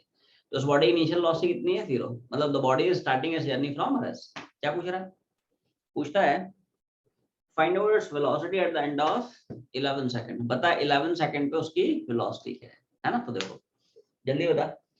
अब 80 ग्राफ का एरिया किस फिजिकल क्वांटिटी को डिनोट करता है, आवाज नहीं आई। Change in velocity. हाँ, ठीक है। तो अब थोड़ा सा चेंज है रे, है ना। अभी तक वीटी चिपकाते आए हैं, तो वीटी क्या होता है, डिस्प्लेसमेंट, बट 80 का एरिया किस क्वांटिटी को डिनोट करता है, इट इज वेलोसिटी नहीं, it is change in velocity, ये थोड़ा ध्यान रखें। हाँ, तो देखो एरिया निकालेंगे, उस एरिया को हम उड़ाएंगे किसके, चेंज इन वेलोसिटी के। चेंज मतलब it's final velocity minus initial velocity. Change हमेशा क्या होता है, जैसे चेंज इन मोमेंटम मतलब final momentum minus initial momentum, change in kinetic energy final kinetic energy minus initial kinetic energy, ऐसी change in velocity final velocity minus initial velocity. Change is always defined as ना final value minus initial value. तो सब लोग थोड़ा ध्यान दें, है ना, everyone see this, area bounded by this curve with the time axis क्या will give you this area, simple geometry, right angle triangle, yes और नो, half of base into height. अब बोलो भाई बेस कितना 11, हाइट कितना 10, clear, and that should be equal to, तो ये हो गया मान ले कितना, तो V2 माइनस V1 आ गया है। अब इसमें थोड़ा सा ध्यान से समझें, इनिशियल वेलोसिटी का मतलब क्या है, फाइनल वेलोसिटी का क्या है। हाँ, इनिशियल वेलोसिटी क्या है, फाइनल वेलोसिटी क्या है, तो हमेशा ध्यान रखें। देखो जिस इंटरवल का आप एरिया निकालते हो, क्या उसी इंटरवल की चेंज इन वेलोसिटी होनी चाहिए, ये सुनो। जैसे मान ले वो सिर्फ यहां से यहां तक ग्राफ देता, तो उस इंटरवल का एरिया उस इंटरवल की चेंज इन वेलोसिटी के बराबर होता है। आप यहां से यहां तक का एरिया देख रहे हो, तो ये एरिया इस इंटरवल में चेंज इन वेलोसिटी के बराबर होगा। तो क्या इनिशियल वेलोसिटी का मतलब होगा t बराबर 0 पे, और क्या फाइनल वेलोसिटी का मतलब होगा t इक्वल्स 11 पे, ये सुनो। Yes sir. यहाँ पे सब लोग थोड़ा ध्यान देना, इनिशियल और फाइनल का फंडा समझ, जिस इंटरवल का एरिया उस इंटरवल की वेलोसिटी। तो इस इंटरवल में इनिशियल पॉइंट t बराबर 0 पे है, तो इनिशियल वेलोसिटी क्या t बराबर 0 पे हुई, फाइनल पॉइंट है इस इंटरवल का t बराबर 11 पे, ऐसा है। तो फाइनल वेलोसिटी का मतलब क्या, t बराबर 11 सेकंड पे हुई। तो समझे, इनिशियल का मतलब है t बराबर 0 और हमें गिवन है क्या, t बराबर 0 पे initially the body is starting from rest, initial velocity 0। Final का मतलब क्या है, यहाँ पे तुम्हें समझ में आ गया, t बराबर 11 पे, और क्या 11 पे ही तो वेलोसिटी पूछ रहा है, 0 से 11 का एरिया, तो 0 से 11 के ही इंटरवल में final velocity minus initial velocity, ऐसा है। तो t बराबर 11 पे जो वेलोसिटी होगी it will be final velocity, जो कि निकालना है। तो इसी में इनिशियल वेलोसिटी कितना है 0 डाल दे, फाइनल वेलोसिटी t बराबर 11 पे कितना वो निकल आएगा। क्लियर? तो देखो इधर छाप देता हूँ, ठीक है। इसी फॉर्मूले में v2 मतलब निकालना है, v1 मतलब 0 हो गया। ये सुनो, v2 तो पूछ ही रहा है t बराबर 11 पे कितना होगा, और v1 की वैल्यू मैंने t बराबर 0 पे इनिशियल वेलोसिटी 0 चिपका दी। क्लियर?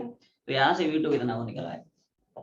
तो ये v2 का मतलब क्या समझे तुम लोग, this is velocity of the body at equals 11 second, वही तो पूछ रहा था। क्लियर? अब ट्राई मार। अब आखिरी वाला जो सवाल है अब तुम लोगों से बन जाएगा। आखिरी वाले में आखिरी वाले में बिल्कुल सेम सवाल है, एक बार ट्राई मार। क्लियर? बिल्कुल सिंगल सवाल है, अब कोशिश करो अब बनेगा।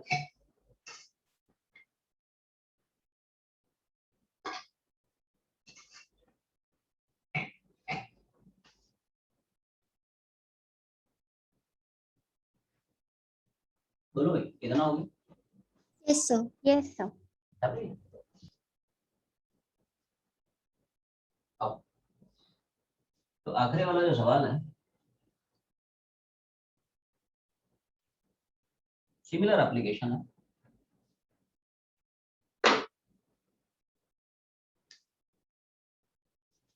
सवाल नंबर 98 में फिर से 80 ग्राफ गिवन है। क्या है, ऐसा मान ले कुछ कुछ ग्राफ अपने को उसने दे रखा है। क्लियर भाई?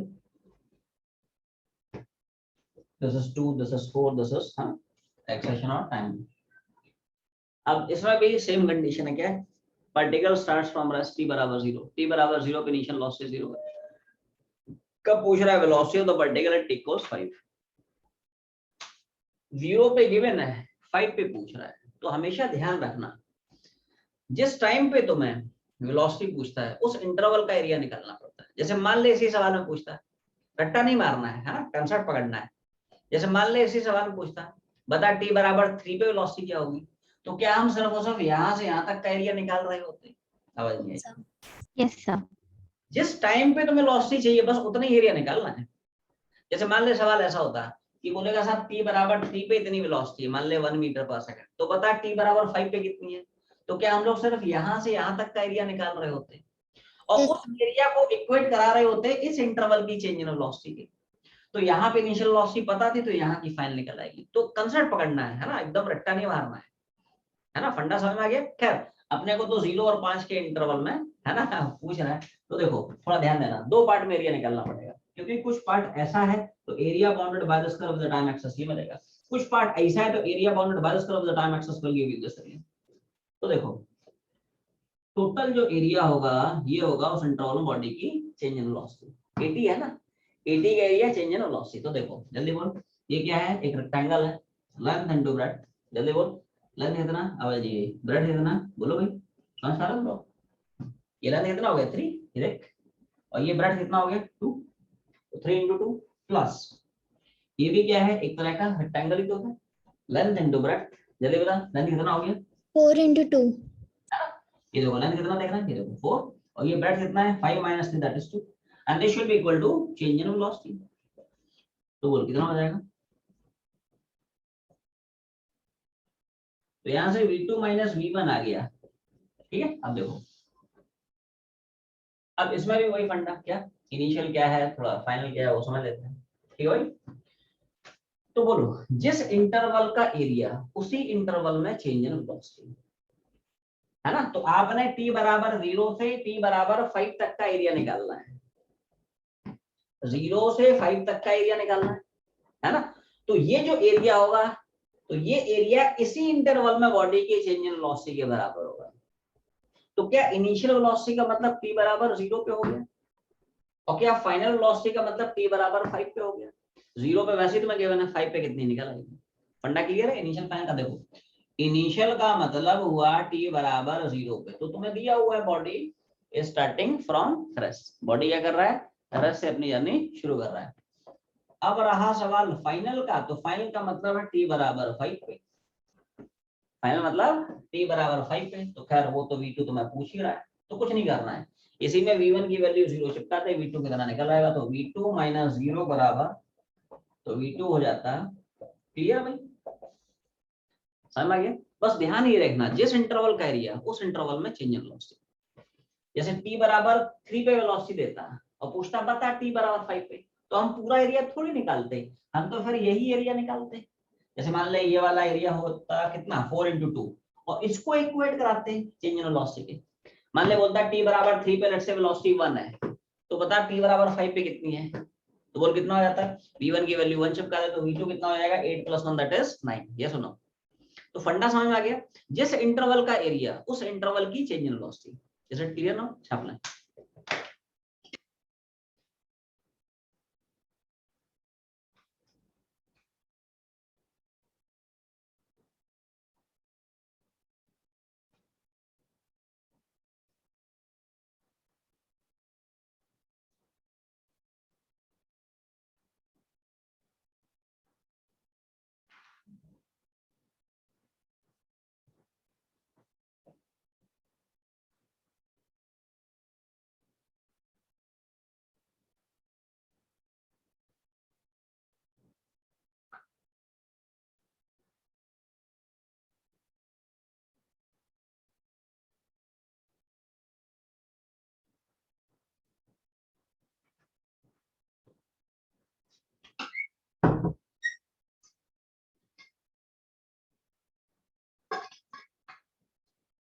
बोलो बोलो, इतना छाप लिए। Yes, sir. तो अब देख ऐसा है, यहाँ पे तुम्हारा मोशन मंडी का जो पूरा का पूरा ग्राफिकल वाला पोर्शन है वो पूरा का पूरा वाइंड अप होता है, राइट। संडे को जो तुम लोगों का टेस्ट होने वाला है उसमें यहाँ तक आएगा बस। क्लियर है क्या क्या आने वाला है संडे वाले टेस्ट में, स्लोप से रिलेटेड जो सवाल है, ठीक है। दूसरा हमने कंसेप्ट क्या पढ़ा, ग्राफ प्लॉटिंग, ग्राफ ट्रेसिंग, और तीसरा मतलब आखिरी आखिरी क्या, area under different different graphs, VD graph का एरिया, एटी ग्राफ का एरिया, एस ग्राफ का एरिया, ठीक है। ग्राफ का सीडीएस सब लोग अच्छे से बना लें, ठीक है। Have you attempted the CDS, अब नहीं ग्राफ्स का जो सीडीएस है सब लोग पेज नंबर 13 पहुंचे। इसमें सारे मिक्स क्वेश्चंस हैं, स्लोप के भी एप्लीकेशंस मिलेंगे, ग्राफ प्लॉटिंग, एक ग्राफ से दूसरे ग्राफ में कैसे ट्रांसफॉर्मेशन होता है, और आखिरी आखिरी का जो हम लोग कंसेप्ट पढ़े हैं क्या, एरिया अंडर कर्व, ठीक है। तो ये सारे के सारे जो सवाल अच्छे से बनाए, फोटो खींचे, ऐप पे अपलोड जरूर करें, ठीक है, और संडे के लिए जुड़ जाए अच्छे से। तो अब हम लोग स्टार्ट करते हैं मोशन एंड 1D का very important and the most amazing part, that is relative motion. सब लोग एक मस्त स्टार्टिंग बनाए, थ्योरी वापस आए। थ्योरी में सब लोग पेज नंबर, बोलो रे कितना है, सब लोग पेज नंबर 7 में आ जाए। कहाँ पे, पेज नंबर 7 में आप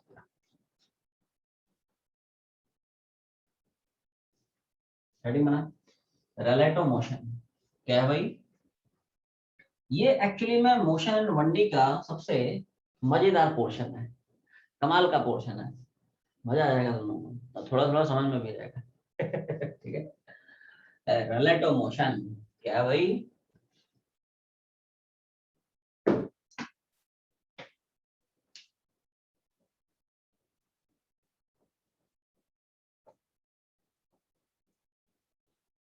रिलेटिव मोशन में सबसे पहले हेडिंग पड़ेगी रेफरेंस फ्रेम। देखो चला गया,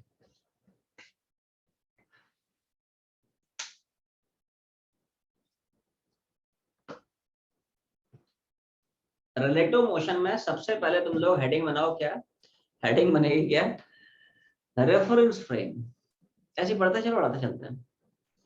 सब लोग एक मस्त हेडिंग बनाए भाई। क्या हेडिंग बनेगी? Reference frame. क्या है भाई? तो ऐसे डेफिनेशन पढ़ते चलो, पढ़ाते चलते हैं। What do you mean by reference frame? बोलो भाई, ठीक है। Yes. रेफरेंस फ्रेम का मतलब होता है, हाँ हाँ, रेफरेंस फ्रेम का मतलब होता है it is a place from where any observer observes the motion of a body. ऐसा कोई भी प्लेस जहां पे खड़े होके, बैठ के, लेट के, जो भी है, तुम किसी भी बॉडी के मोशन को ऑब्जर्व करो, प्रिडिक्ट करो, डिस्क्राइब करो, तो वो जो प्लेस है तुम्हारे लिए काम करता है एज ए रेफरेंस फ्रेम। थोड़ा थोड़ा आइडिया लगा? रेफरेंस फ्रेम जैसे से फॉर एग्जांपल, जैसे मान लो अभी से फॉर एग्जांपल ऑफलाइन क्लासेस तुम्हारी चल रही होती है, मान ले, यू नो, जस्ट अज्यूम। शुरू करेंगे ना, बहुत जल्दी शुरू करेंगे, टेंशन मत ले, ठीक है। जैसे मान ले ऑफलाइन क्लासेस हमारी चल रही होती है और तुम लोग मान ले इस हॉल में बैठे होते हैं और मैं यहाँ पे तुमसे मान लो बातें कर रहा होता, ठीक है। तो मान ले मैं इस हॉल में खड़े होके किसी स्टूडेंट के मोशन को ऑब्जर्व कर रहा हूँ, तो क्या मेरे लिए ये हॉल काम कर रहा है सर रेफरेंस फ्रेम? ये सुनो, रेफरेंस फ्रेम का मतलब तो यही है, it's any place from where any observer observes the motion of a body. तुम जहां बैठ के किसी भी बॉडी के मोशन को ऑब्जर्व करो, तो वो जो प्लेस होगा वो तुम्हारे लिए काम कर जाएगा, क्या? As a reference frame. अभी प्रैक्टिकली भी हम लोग फील लेंगे, अभी एक बेसिक बेसिक यू नो एक आइडिया ले रहे हैं कि रेफरेंस फ्रेम होता क्या है। अब ये जो रेफरेंस फ्रेम होता है इसको हम दो पार्ट्स में कैटेगराइज करते हैं, एक होता है इनर्शियल फ्रेम, दूसरा रहता है नॉन इनर्शियल फ्रेम। एक पहले तुम लोग यू नो एक फ्लो चार्ट बना लो, है ना, उसके बाद डिटेल में हम लोग देखते हैं इसको। सब लोग एक पहले फ्लो चार्ट बनाएं, ठीक है भाई। रेफरेंस फ्रेम को हम लोग दो पार्ट्स में डिवाइड करते हैं। क्या? एक इनर्शियल फ्रेम, ठीक है भाई, दूसरे होता है नॉन इनर्शियल फ्रेम्स। क्या?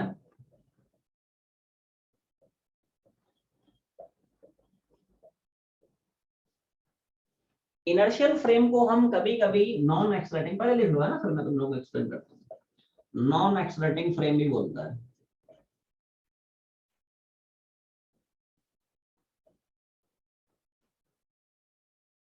इनको हम बोलते हैं एक्सलेटिंग फ्रेम्स। क्या बोलता है?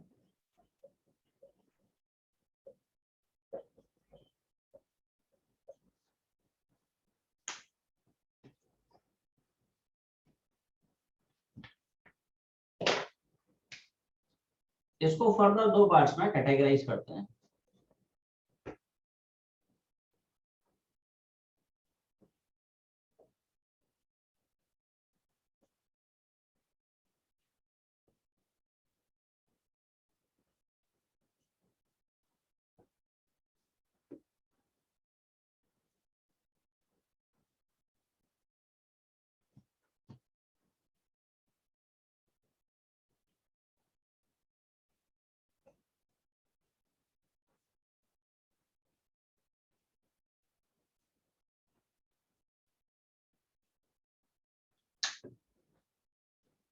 ऐसे इसको भी फर्दर दो पार्ट्स में कैटेगराइज करते हैं।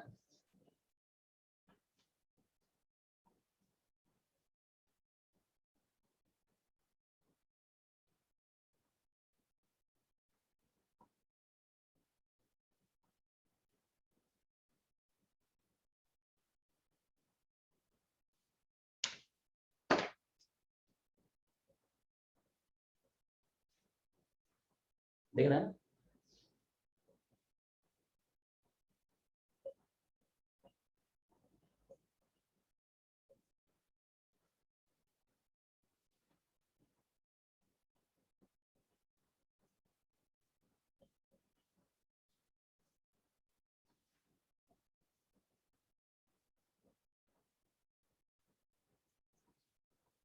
रोटेटिंग फ्रेम्स लिख दिया, क्या लिख दिया?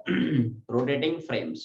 पहले इतना छापा है, पहले तुम लोग इतना कंप्लीट करो, क्या है बताता हूँ।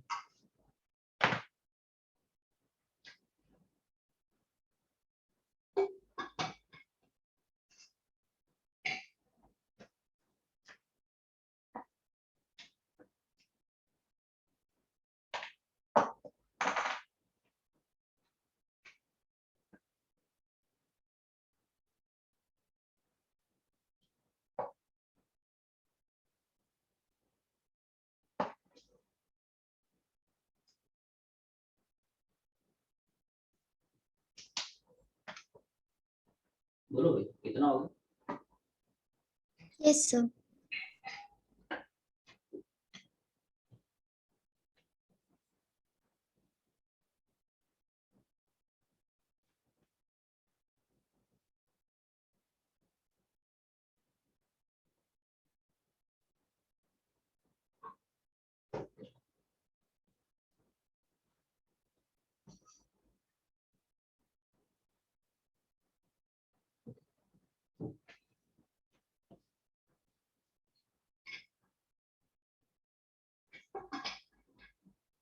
देखो भाई ऐसा है। अब थोड़ा सा इसको इलैबोरेट करके डिटेल में चर्चा करते हैं रेफरेंस फ्रेम के बारे में, है ना। सब लोग थोड़ा ध्यान सुनो। रेफरेंस फ्रेम को हम लोग दो पार्ट्स में क्लासिफाई करते हैं, एक होता है इनर्शियल फ्रेम्स, दूसरे होते हैं नॉन इनर्शियल फ्रेम्स। क्या क्या रहते हैं? Inertial and non inertial frames, है ना। तो देखो इनर्शियल फ्रेम का असलियत में मतलब होता है they are non accelerating frames. बोलो मैंने क्या बोला? ऐसे फ्रेम्स जिनके पास एक्सेशन ना हो। क्या बोला? इनर्शियल का मतलब नॉन एक्सलरेटिंग फ्रेम, जिनके पास एक्सलरेशन ना हो। अब थोड़ा सोच के देखो, अगर बॉडी के पास एक्सेशन नहीं है तो क्या बॉडी के पास मोशन की दो पॉसिबिलिटी है, या तो उसकी वेलोसिटी जीरो या फिर उसकी वेलोसिटी कांस्टेंट। यस और नो? Yes, sir. भाई सोच के देख, एक्सेलरेशन क्या पढ़ते हो तुम लोग? Rate of change of velocity with respect to time. Acceleration यही तो पढ़ता रहे क्या? Rate of change of velocity with respect to time. सोच के देखो, मान लो किसी बॉडी की वेलोसिटी जीरो है, तो क्या जीरो का D by D T acceleration zero हो जाएगा? यस और no? Yes, sir. Velocity zero डालना, ए बराबर D by D T of zero मतलब जीरो। अच्छा मान लो वेलोसिटी कांस्टेंट है, तो क्या कांस्टेंट का भी डिफरेंशिएशन जीरो होता है? इसको मैं हटा देता हूँ। Sir. देखो इसको थोड़ा सा यहाँ पे हटा देता हूँ। जैसे मान ले वेलोसिटी कांस्टेंट है, ये पहली पॉसिबिलिटी, ये दूसरी पॉसिबिलिटी। अब वेलोसिटी कांस्टेंट है तो d by D T of constant, तो कांस्टेंट का डिफरेंशिएशन जीरो। तो इसलिए मैंने बोला कि अगर आप बोलते हो कि एक्सेशन जीरो तो दो पॉसिबिलिटी बनेगी, या तो बॉडी रेस्ट पे होगी या फिर बॉडी कांस्टेंट वेलोसिटी से जा रही है। इस बेसिस पे अगर आपने बोला कि इनर्शियल फ्रेम मतलब नॉन एक्साइटिंग फ्रेम, तो क्या दो पॉसिबिलिटी होंगी? एक केस हो सकता है बॉडी की वेलोसिटी जीरो, दूसरा केस हो सकता है बॉडी की वेलोसिटी कांस्टेंट। Yes no? तो इस बेसिस पे जो इनर्शियल फ्रेम्स हैं उनको हम फर्दर दो पार्ट्स में कैटेगराइज करते हैं। कौन कौन से? स्टेशनरी फ्रेम्स और दूसरा frame moving with constant velocity. The response आवाज नहीं आई, समझ पा रहे हो तुम लोग? Yes, sir. Yes, sir. Acceleration zero का मतलब ही दो चॉइस है, दो पॉसिबिलिटी, या तो v जीरो हो सकता है या फिर v कांस्टेंट हो सकता है। ऐसा है, हाँ हाँ समझ में आ रहा है? तो देखो इसके बेसिस पे हमने इनर्शियल फ्रेम को दो फर्दर पार्ट्स में डिवाइड कर दिया है। पहला है स्टेशनरी फ्रेम और the frame which is fixed to the ground. ऐसा फ्रेम जो स्टैटिक हो, रेस्ट पे हो, या frame which is fixed to the ground. ऐसा है जैसे मैं फिक्स टू द ग्राउंड हूं तो मैं आगे बढ़ नहीं सकता हूं, मेरी वेलोसिटी जीरो हो गई। ऐसा है। दूसरी चॉइस हो सकती है the frame which is moving at some constant velocity, velocity is constant. इतनी बात समझ में आ गई? अब आते हैं दूसरे पे। दूसरे रहते हैं नॉन इनर्शियल फ्रेम्स। आसान भाषा में इनका मतलब होता है एक्सेलरेटिंग फ्रेम्स। इनर्शियल का मतलब नॉन एक्सेलरेटिंग, एक्सेशन नहीं होगा। यहाँ पे क्या होगा? इनर्शियल मतलब एक्सेलरेटिंग फ्रेम्स, है ना। तो देखो इन फ्रेम्स के पास कुछ ना कुछ finite definite non zero acceleration रहेगा। अब अगर एक्सेशन है तो फिर से दो चॉइस हो सकती है, दो पॉसिबिलिटी बन सकती है। हो सकता है एक्सेशन कांस्टेंट हो सकता है एक्सेशन वेरिएबल हो। तो इस बेसिस पे नॉन इनर्शियल फ्रेम को भी फर्दर दो पार्ट्स में कैटेगराइज कर दिया है। क्या? पहला, the frame which is moving with some constant acceleration, ऐसा फ्रेम जिसका एक्सेशन कांस्टेंट हो। दूसरा, frame which is moving with some variable acceleration, ऐसा फ्रेम जिसमें एक्सेशन वेरिएबल हो। भाई एक्सेशन होना चाहिए, हो सकता है एक्सेशन कांस्टेंट है ना, 10 मीटर पर सेकंड स्क्वायर है, 20 मीटर पर सेकंड स्क्वायर है, 100 मीटर पर सेकंड स्क्वायर है, ऐसा एक्सेशन कांस्टेंट है। दूसरा हो सकता है एक्सेशन वेरिएबल हो, एक्सेशन हो सकता है टाइम का फंक्शन हो, एक्सेशन हो सकता है डिस्प्लेसमेंट का फंक्शन हो, एक्सेशन हो सकता है वेलोसिटी का फंक्शन हो। समझ पा रहे हो तुम लोग? उसका एक बहुत बढ़िया एग्जांपल तुम लोगों को देता हूँ, रोटेटिंग फ्रेम जैसे मैंने लिखा है, the frame which is moving with some variable acceleration. ये क्या है? Frame which is moving with constant acceleration, ये तो कांस्टेंट एक्सेशन हो गया। ये है frame which is moving with variable acceleration. इसका बहुत बढ़िया एग्जांपल है रोटेटिंग फ्रेम। क्या है? Rotating frame. ये हम लोग काइनेमेटिक्स आखिरी चैप्टर सर्कुलर मोशन उसमें पढ़ लेंगे। जब भी कोई बॉडी सर्कुलर पाथ में घूमती है ना, तो बॉडी के मोशन के साथ एक एक्सेशन रहता है विच इज ऑलवेज एसोसिएटेड, जिसको हम बोलते हैं क्या? Centripetal accession. जिसकी डायरेक्शन हमेशा रहती है, उसका नाम ही है सेंट्रीपिटल, उसकी डायरेक्शन हमेशा रहती है टुवर्ड सेंटर ऑफ सर्कल, तो वो एक्सेशन चेंज होते जाता है। समझ पा रहे हैं? Yes, sir. देखो ऐसा है, सुन, एक छोटा सा पॉइंट है, मैं यहीं पे चिपका देता हूँ। क्या होता है, रोटेटिंग फ्रेम के बारे में बता रहा हूँ तुम्हें। जैसे मान ले कोई बॉडी है विच is moving along circle track, तो जब भी कोई बॉडी सर्कल में गोलू मोलू घूमता है, ठीक है, डिटेल में हम लोग पढ़ लेंगे, टेंशन मत ले, सर्कुलर मोशन पढ़ लेंगे, है ना, काइनेमेटिक्स आखिरी चैप्टर है, बट उसका यूज है तो थोड़ा सा मैं ब्रीफ कर देता हूँ। तो जब भी कोई बॉडी सर्कल में घूमता है, तो बॉडी के साथ एक एक्सेशन होता है, वो हमेशा एसोसिएटेड रहता है, जिसको हम बोलते हैं सेंट्रीपिटल एक्सेशन। एसी से डिनोट करता है। एसी मतलब आशुतोष चतुर्वेदी मतलब ऐसा नहीं, एसी मतलब इट इज सेंट्रीपिटल एक्सेशन। क्या होता है? ए मतलब एक्सेशन, सी मतलब सेंट्रीपिटल, सेंट्रीपिटल एक्सेशन। इसकी डायरेक्शन हमेशा रहती है किधर? Toward centre. जैसे बॉडी यहाँ पे तो टुवर्ड सेंटर ऐसा रहेगा, बॉडी यहाँ पे तो टुवर्ड सेंटर ऐसा है, बॉडी यहाँ पे तो टुवर्ड सेंटर, बॉडी यहाँ पे तो टुवर्ड सेंटर। और इसको क्या हम लोग पहले भी कहीं ना कहीं पढ़ चुके हैं, रिकॉल कर पा रहे हैं? इसको हम लोग पहले भी किसी ना किसी एग्जाम्पल में कुछ तो कहीं तो पढ़ चुके हैं, किसी न किसी कंसेप्ट में। तो बताएगा कहाँ पे? इसी चैप्टर में। हाँ, इसी चैप्टर में हम लोग पढ़े हैं। थोड़ा लोड डालो रे, मोशन वनडे में ही कहीं ना कहीं तो कुछ तो पढ़ा है। हाँ, Non-uniformly accelerated motion. Non uniformly accelerated motion में, क्योंकि यहाँ पे एक्सेशन वेरिएबल होता है। देखो एक्सेशन क्या है भाई? Vector quantity. तो भाई वेक्टर में दोनों चीजें होंगी, मैग्नीट्यूड भी होगा, डायरेक्शन भी होगा। अब वेक्टर को आप तीन तरह से चेंज कर सकते हो, या तो उसका मैग्नीट्यूड चेंज करो, या उसका डायरेक्शन चेंज करो, या दोनों चीजें चेंज कर दो। तो यहाँ पे क्या तुम्हें डायरेक्शन कंटिन्यूअसली चेंज होते हुए दिख रहा है? ये सुनो, तो क्या एक्सेशन पक्की बात है चेंज हो रहा है? ये सुनो, Yes, sir. भाई हो सकता है मैग्नीट्यूड कांस्टेंट रहे, लीव इट, लेकिन डायरेक्शन तो देखो, जब बॉडी यहाँ पे तो डायरेक्शन है ना, ये देखो बॉडी यहाँ पे आ गई तो देखो डायरेक्शन चेंज हुआ ना, बॉडी यहाँ पे आ गई तो डायरेक्शन देखो चेंज हुआ, ऐसा है। तो डायरेक्शन चेंज करेगा तो वेक्टर तो चेंज करेगा भाई, चाहे मैग्नीट्यूड चेंज करो चाहे डायरेक्शन चेंज करो, दोनों चेंज करो, वेक्टर विल डेफिनेटली चेंज। तो अगर बॉडी सर्कल में दौड़ती है तो क्या पक्की बात है उसका एक्सेशन चेंज होता है? क्यों? Just because is direction keeps on changing with time, ऐसा है। ठीक है, तो ये बहुत बढ़िया एग्जांपल है। क्लियर? किसका? The frame which is moving with variable acceleration. Acceleration change होगा, चेंज बोलो या वेरिएबल बोलो एक ही बात है। क्लियर है? छापना पहले इतना छाप है। मैं फिर से एक बार तुम लोगों को ब्रीफ कर देता हूँ, ठीक है? और उसको हटा दिया है, ठीक है, बट तुमने तो नोट कर लिया है। एक बार फिर से ब्रीफ कर देता हूँ, सब लोग ध्यान से सुना। रेफरेंस फ्रेम को हमने दो पार्ट्स में कैटेगराइज कर रखा है। कौन कौन से? एक इनर्शियल, दूसरे नॉन इनर्शियल। इनर्शियल मतलब ऐसे फ्रेम जिनके पास एक्सेशन नहीं होता है, नॉन एक्सेटिंग फ्रेम्स हैं। तो एक्सेशन ना होने के लिए दो चॉइस हो सकती है, या तो बॉडी का वेलोसिटी जीरो या फिर वेलोसिटी कांस्टेंट। तो इस बेसिस पे हमने इनर्शियल को फर्दर दो पार्ट्स में कैटेगराइज कर रखा है। कौन कौन से?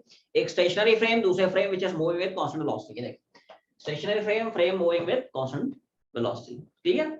दूसरे रहते हैं क्या? नॉन एक्सेटिंग फ्रेम्स, ऐसे फ्रेम जिनके पास कुछ ना कुछ finite definite non zero acceleration होता है। अब हो सकता है वो एक्सेशन कांस्टेंट रहे, या हो सकता है वो एक्सेशन चेंज करे। तो इस बेसिस पे हमने नॉन एक्सेलरेटिंग फ्रेम्स को भी, ये नॉन इनर्शियल फ्रेम्स को भी दो पार्ट्स में कैटेगराइज कर दिया है। कौन कौन से? पहला, frame which is moving with constant acceleration, दूसरा frame that is moving with variable acceleration. और वेरिएबल एक्सेशन का बहुत बढ़िया एग्जांपल है क्या? Rotating frame. क्लियर है? क्योंकि जब भी बॉडी रोटेट करेगी तो एक्सेशन चेंज करेगा। क्यों? क्योंकि उसका डायरेक्शन चेंज करेगा। तो पहले इतना छाप लें, ठीक है?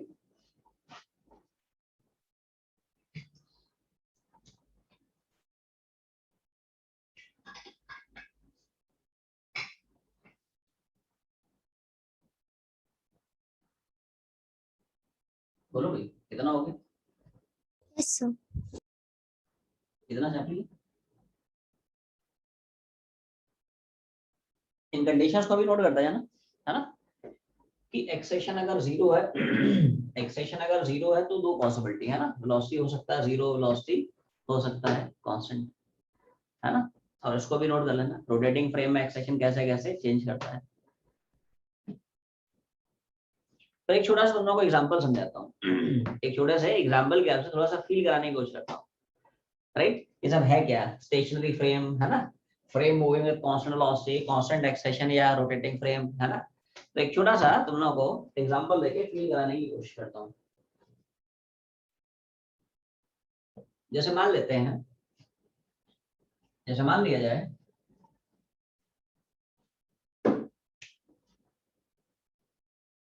कि बहुत प्रैक्टिकल से एग्जांपल दे रहा हूँ।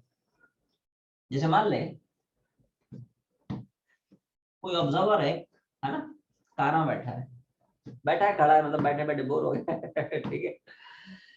और ठीक है, अब देखो तो सोच के देखो, अगर ये ऑब्जर्वर इस कार के फ्रेम में बैठ के किसी बाहर वाले ऑब्जेक्ट को ऑब्जर्व कर रहा है, तो क्या इस ऑब्जर्वर के लिए जो कार है ये बिहेव करेगा as a reference frame?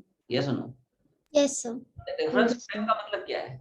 Any place जहां से कोई भी ऑब्जर्वर किसी भी बॉडी के मोशन को ऑब्जर्व करे।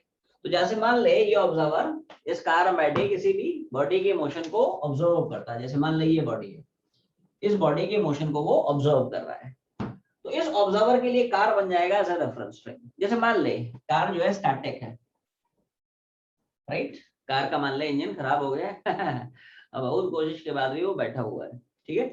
तो क्या इस ऑब्जर्वर के लिए ये कार बिहेव करेगा एज अ स्टेशनरी फ्रेम और the frame which is fix to the ground? Yes और नो? Yes, sir. रेस्ट पे आ गया ना रे, कार क्या है? रेस्ट पे। तो इस ऑब्जर्वर के लिए ये जो कार है ये काम करेगा एज अ स्टेशनरी फ्रेम और frame which is fix to the ground. हाँ हाँ, सुनो वही बता रहा हूँ ठीक है? फ्रेम मूव भी कर सकता है, उसमें कोई ऐसा थोड़ी है कोई फ्रेम आपका फिक्स होना चाहिए, फ्रेम आपका मूव भी कर सकता है, ठीक है? ध्यान सुनना, देखो अब जैसे मान लो यही जो कार है ये कांस्टेंट वेलोसिटी से चल पड़ती है। मान ले कार है एक कांस्टेंट वेलोसिटी से जा रही है, तो क्या इस ऑब्जर्वर के लिए कार बिहेव करेगा as a frame which is moving with some constant velocity? Yes और नो? Yes, sir. मान ले वो ड्राइवर जो है, कार का जो ड्राइवर है वो कांस्टेंट वेलोसिटी से जा रहा है 10 मीटर पर, हाँ 10 मीटर पर सेकंड की कांस्टेंट वेलोसिटी ले जा रहा है, धीरे ले जा रहा है। तो इस ऑब्जर्वर के लिए यही कार बिहेव करेगा as frame which is moving with constant velocity. अब सुनो, जैसे मान ले कार जो है एक्सेलरेट कर रहा है, मान लो जो कार है कांस्टेंट एक्सेलरेशन से जा रहा है, तो क्या इसी ऑब्जर्वर के लिए कार बिहेव करेगा as frame which is moving with some constant acceleration? इसी ऑब्जर्वर के लिए अब कार क्या बन जाएगा? Frame that is moving with constant acceleration. Clear भाई? और मान ले यही जो कार है ये गोलो गोलो घूमने लगता है, घूमने मतलब एक एक हॉरिजॉन्टल सर्कुलर पाथ में रिवॉल्व करने लगता है। ऑब्वियस ही बात है, वर्टिकल सर्कल में तो नहीं घूम सकता है, ऐसे ऐसे कैसे घूमेगा, है ना? हाँ, हॉरिजॉन्टल सरफेस पे जरूर घूम सकता है, नहीं गोलो गोलो वहीं पे ऐसे ऐसे घूम रहा है। तो क्या मान लो ये कार जो है एक सर्कुलर ट्रैक पे मूव करने लगता है, तो क्या इस ऑब्जर्वर के लिए यही कार बिहेव करेगा as a rotating frame? Yes no? Yes, sir. That is the frame which is moving with some variable acceleration। अब वेरिएबल में क्यों बोल रहा हूँ? क्योंकि हमें पता है सर्कुलर मोशन में एक्सेलेरेशन चेंज होता है या वेरी करता है, इसलिए उसको वेरिएबल एक्सेलेरेशन बोलते हैं, ऐसा है। तो अब फील आ गई तुम लोग अब फील कर पा रहे हो अच्छे से किसी भी रेफरेंस फ्रेम को? ये ऑब्जर्वर इस कार में बैठ के किसी भी बॉडी को ऑब्जर्व करता है, तो ऑब्जर्वर के लिए यही कार बन गया है रेफरेंस फ्रेम। तो यही कार अगर रेस्ट पे है तो स्टेशनरी फ्रेम, कांस्टेंट वेलोसिटी से तो frame which is moving with constant velocity, और कांस्टेंट एक्सेलेरेशन से आएगा तो frame which is moving with constant acceleration. और मान ले हॉरिजॉन्टल सर्कल में घूम रहा है तो ऑब्जर्वर के लिए वही कार बन जाएगा एज रोटेटिंग फ्रेम, या frame which is moving with variable acceleration. कितनी बात क्लियर है? डायग्राम चाहो तो बना सकते हो, कार बना ले, आदमी बना ले अंदर। ठीक है, इतना शामिल, फिर आगे बढ़ेंगे।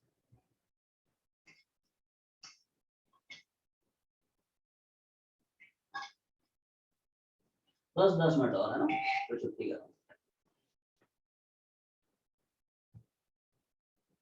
बोलो भाई, कितना हो गया? Yes, sir. तो ये तो बेसिक एक आइडिया हो गया regarding reference frame. Reference frame क्या होता है, कितने तरह का होता है, इतनी बात क्लियर है। अब हम लोग चर्चा करेंगे रेस्ट एंड मोशन की। सब लोग रेडी बनाए? रेडी पड़ेगी, मॉड्यूल पहुंचे ऐसे पढ़ते चलो, उड़ाते चलते हैं। ठीक है, सब लोग एक मस्त हेडिंग बनाए, रेस्ट एंड मोशन। ये एक इंपॉर्टेंट कंसेप्ट है। हाँ, ये जो है एक शानदार कंसेप्ट है, इसको अच्छे से पढ़ें। Rest and motion,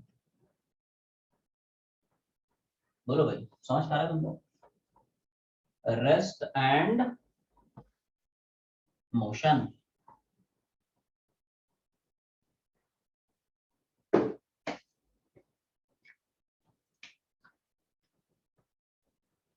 rest and motion, तो सब लोग ध्यान से सुने। देखो, हमेशा ध्यान रखो, ये जो टर्म्स हैं, रेस्ट हुआ या मोशन हुआ, ये कोई एब्सोल्यूट टर्म्स नहीं होते हैं, ये बेसिकली रिलेटिव टर्म्स रहते हैं। देखो, दुनिया की कोई भी बॉडी एब्सोल्युटली रेस्ट पे एग्जिस्ट नहीं करती है, दुनिया की कोई भी बॉडी एब्सोल्युटली मोशन में एग्जिस्ट नहीं करती है। It's all relative. ये सुनो, कोई भी बॉडी दुनिया की एब्सोल्युटली रेस्ट पे नहीं है, दुनिया की कोई बॉडी एब्सोल्युटली मोशन नहीं है, सब ये रहता है, ये मतलब रिलेटिव रहता है। जैसे दुनिया में कोई बड़ा या कोई छोटा नहीं होता है, कोई बड़ा इसलिए है क्योंकि बाजू वाला छोटा है, और वो छोटा इसलिए क्योंकि बाजू वाला बड़ा है। बाकी बड़ा छोटा कुछ होता थोड़ी है, इट्स ऑल रिलेटिव। मजा नहीं आया तुमको? एक छोटा सैंपल देता हूँ, एक छोटा सा सैंपल पेश करना चाहता हूँ, है ना? सब लोग ध्यान सुनना है, इंटरेस्टिंग एग्जांपल है ना। तो देखो, पहले बता, ये मैंने एक लाइन खींची, बता ये लाइन बड़ी है कि छोटी है? आवाज नहीं है। ये जो लाइन है बड़ी है कि छोटी है? Nothing it is, sir. जैसे मान ले, हाँ, ये जो लाइन है इस लाइन के कंपैरिजन में बड़ी है, लेकिन क्या इस लाइन के कंपैरिजन में छोटी है? ये सुनो, Yes, sir. फंडा क्लिक किया, वही फंडा है रेस्ट एंड मोशन। तो वही मैं समझाने की कोशिश कर रहा हूँ। हाँ, निकिता समझ रही ना, है ना? ये लाइन जो है इस लाइन के कंपैरिजन में बड़ा है, लेकिन इसके कंपैरिजन में तो छोटा हो गया। क्लियर है? तो वही मैं समझाने की कोशिश कर रहा हूँ, बड़ा छोटा कुछ नहीं होता है। ठीक है, इट्स ऑल रिलेटिव। वो बड़ा है इसलिए वो छोटा है, और ये छोटा है इसलिए वो बड़ा है। और वही कहानी रेस्ट एंड मोशन के लिए होती है। कोई भी बॉडी एब्सोल्युटली रेस्ट पे नहीं होती है, कोई बॉडी एब्सोल्युटली मोशन में नहीं होती। जैसे कोई बॉडी एब्सोल्युटली बड़ी नहीं होती है, ये लाइन बड़ी है लेकिन इसके रिस्पेक्ट में बड़ी है, ये लाइन छोटी है लेकिन इसके रिस्पेक्ट में छोटी है। वही कहानी है फॉर रेस्ट एंड मोशन। कोई भी बॉडी दुनिया की एब्सोल्युटली रेस्ट पे नहीं है, कोई बॉडी एब्सोल्युटली मोशन में नहीं है। इट्स ऑल ये मतलब रिलेटिव है। और कमाल की बात सुनो, एक ही बॉडी दो अलग अलग फ्रेम के रिस्पेक्ट में रेस्ट पे भी एग्जिस्ट कर सकती है, मोशन में भी एग्जिस्ट कर सकती है। बोलो मैंने क्या बोला? एक ही बॉडी साइमल्टेनियसली एक फ्रेम के रेस्पेक्ट में रेस्ट पे हो सकती है, दूसरी फ्रेम के रेस्पेक्ट में मोशन में हो सकती है। एक छोटा सा सैंपल दिखाता हूँ, बस 5 मिनट और है ना, फिर छुट्टी करो। रेस्ट एंड मोशन का थोड़ा सा तुम लोग फील लो, है ना? सब लोग ध्यान सुनना। एक मजेदार एग्जांपल देता हूँ। जैसे मान लो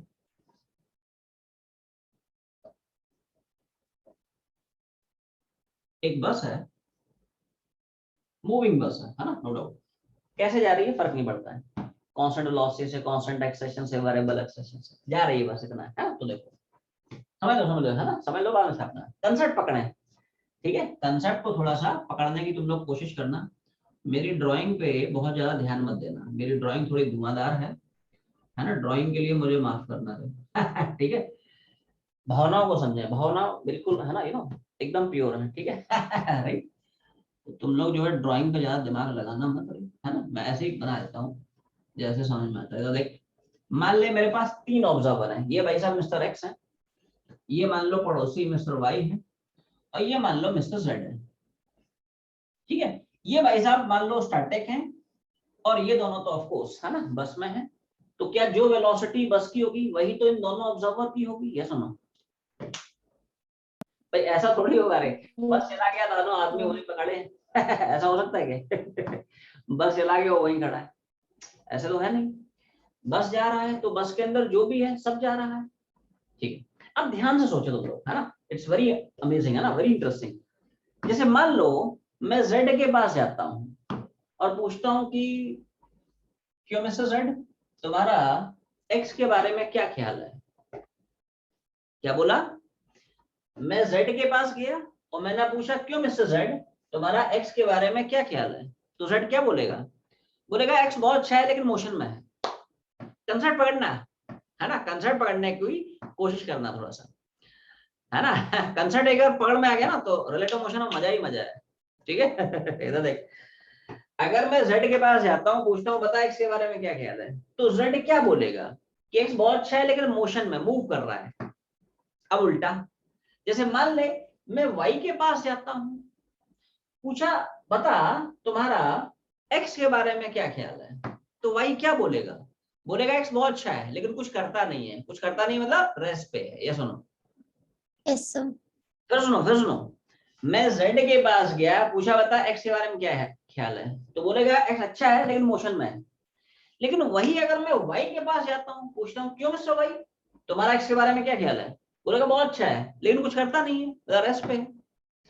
सोच, Z बोलता है X मोशन में है, Y बोलता है X रेस्ट पे है, दोनों में से कौन झूठ बोल रहा है, बोल।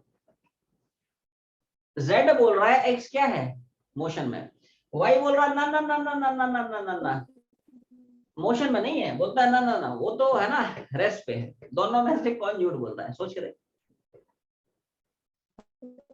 कोई भी झूठ नहीं बोल रहा। Sir, both are true. हाँ, दोनों सच बोल रहे हैं, सच के सिवा कुछ नहीं बोल रहे हैं। डिफरेंस है, difference lies with the respect of frames, है ना। ध्यान सुनना सब लोग, ये रेस्ट पे है लेकिन ये मूव कर रहा है, क्या है, ये रेस्ट पे है ये मोशन में है, तो इसको लग रहा है कि ये मोशन में है। अब सुनो उल्टा, जितनी वेलोसिटी से ये जा रहा है क्या उतनी ही वेलोसिटी से ये जा रहा है, इसलिए इसको लग रहा है ये नहीं जा रहा है। डबल रिस्पांस, ये सुनो, Yes. जितनी वेलोसिटी से ये गया उतनी वेलोसिटी से उसी डायरेक्शन में ये जा रहा है, इसलिए इसको लग रहा है कि ये नहीं जा रहा है बट एक्चुअली में जा रहा है। एक्चुअली में ये दोनों जा रहे हैं, इसलिए इसको लग रहा है ये नहीं जा रहा बट असलियत में जा रहा है। तो मैंने अभी भी थोड़ी देर पहले यही तो बताया था कि रेस्ट और मोशन ये कोई एब्सोल्यूट टर्म्स थोड़ी हैं, ये तो रिलेटिव टर्म्स हैं, है ना। और एक ही बॉडी दो अलग अलग फ्रेम के रेस्पेक्ट में रेस्ट पे भी एग्जिस्ट कर सकती है, मोशन में भी एग्जिस्ट कर सकती है। जैसे कि ये बहुत बढ़िया एग्जांपल है ना, जैसे इस फ्रेम के रेस्पेक्ट में एक्स क्या है मोशन में, लेकिन इस फ्रेम के रेस्पेक्ट में यही एक्स क्या बन गया रेस्ट पे। तो ये फील कर पा रहे हो क्या, ये खुद रेस्ट पे है लेकिन ये मूव कर रहा है तो इसको लग रहा है कि ये चल रहा है, लेकिन जितनी वेलोसिटी से ये जा रहा है उतनी वेलोसिटी से उस डायरेक्शन में ये जा रहा है, इसलिए इसको लग रहा है कि ये नहीं जा रहा है। The point I am trying to make here is कि देखो थोड़ा शॉर्ट में लिख रहा हूं ना, with respect to observer Z क्या एक्स मोशन में दिख रहा है, अवल नहीं है, एक्स इज इन मोशन। बस 2 मिनट और है ना, छुट्टी करो। एक्स इज इन मोशन, लेकिन with respect to observer y क्या x is at rest? आवाज नहीं आई क्या? इतनी बात तुम लोगों को समझ में आई? Yes, sir. रेस्पेक्ट में x क्या है? मोशन में है, उल्टा y के रेस्पेक्ट में वही x क्या गया? रेस्ट में। पहले इतना छापना, बस 2 मिनट और है ना, छुट्टी कर रहा हूँ।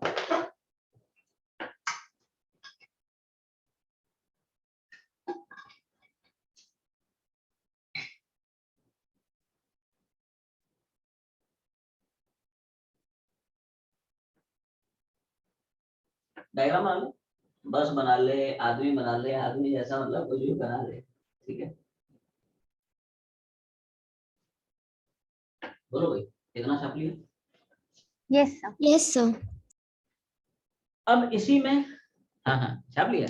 इसी मान लो मैं उल्टा पूछता हूँ तुमसे, है ना? मान ले इसी में मैं तुमसे उल्टा पूछता हूँ।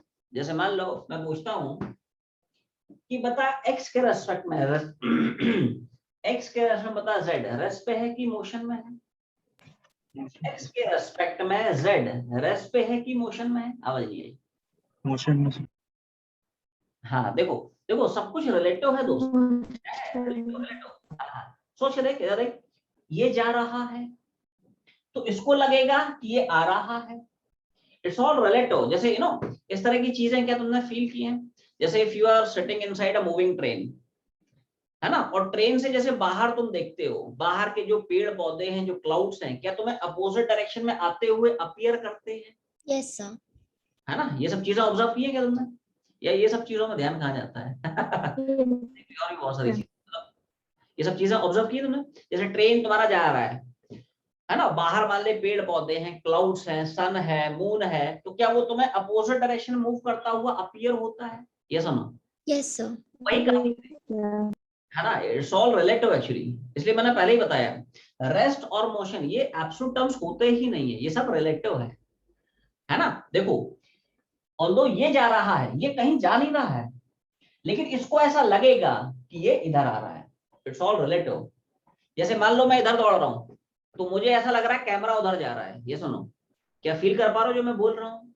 मैं इधर भाग रहा हूँ तो मुझे लग रहा है कैमरा उल्टा भाग रहा है। वही कहानी इस ऑब्जर्वर को लग रहा है, तो ये खुद इधर जा रहा है, ये कहीं जा नहीं रहा है, लेकिन इसको लगेगा कि ये इधर आ रहा है। ठीक है, तो क्या मैं बोलूंगा? z जो है it is an motion with respect to x। और उसी तरह से क्या मैं बोल सकता हूँ z is also in motion with respect to y? ये सुनो Yes, sir. भाई, y भी तो इधर जा रहा है तो इसको लगेगा कि ये इधर जा रहा है ना? तो देखो, है ना, एक और पॉइंट बस लिख रहा हूँ फिर छुट्टी करो, है ना? विद रेस्पेक्ट टू x क्या z इज इन मोशन? ये सुनो, Yes, sir. x के रेस्पेक्ट में z क्या है? मोशन में। उसी तरह से क्या y के रेस्पेक्ट में भी z क्या है? मोशन में। क्योंकि y इधर जा रहा है, ये कहीं जा नहीं रहा है, तो इसको लगेगा ये इधर आ रहा है।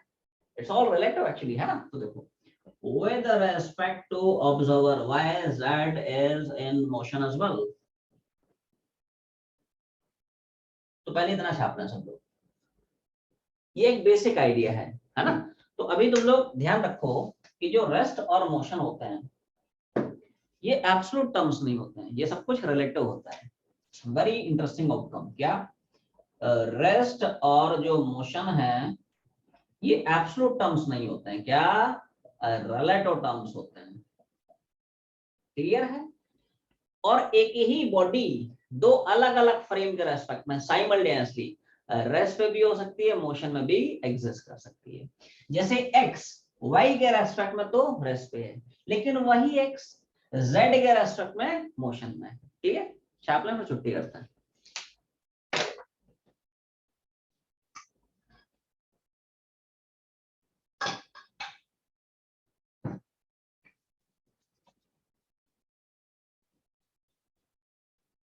बोलो भाई, इतना छाप लिया?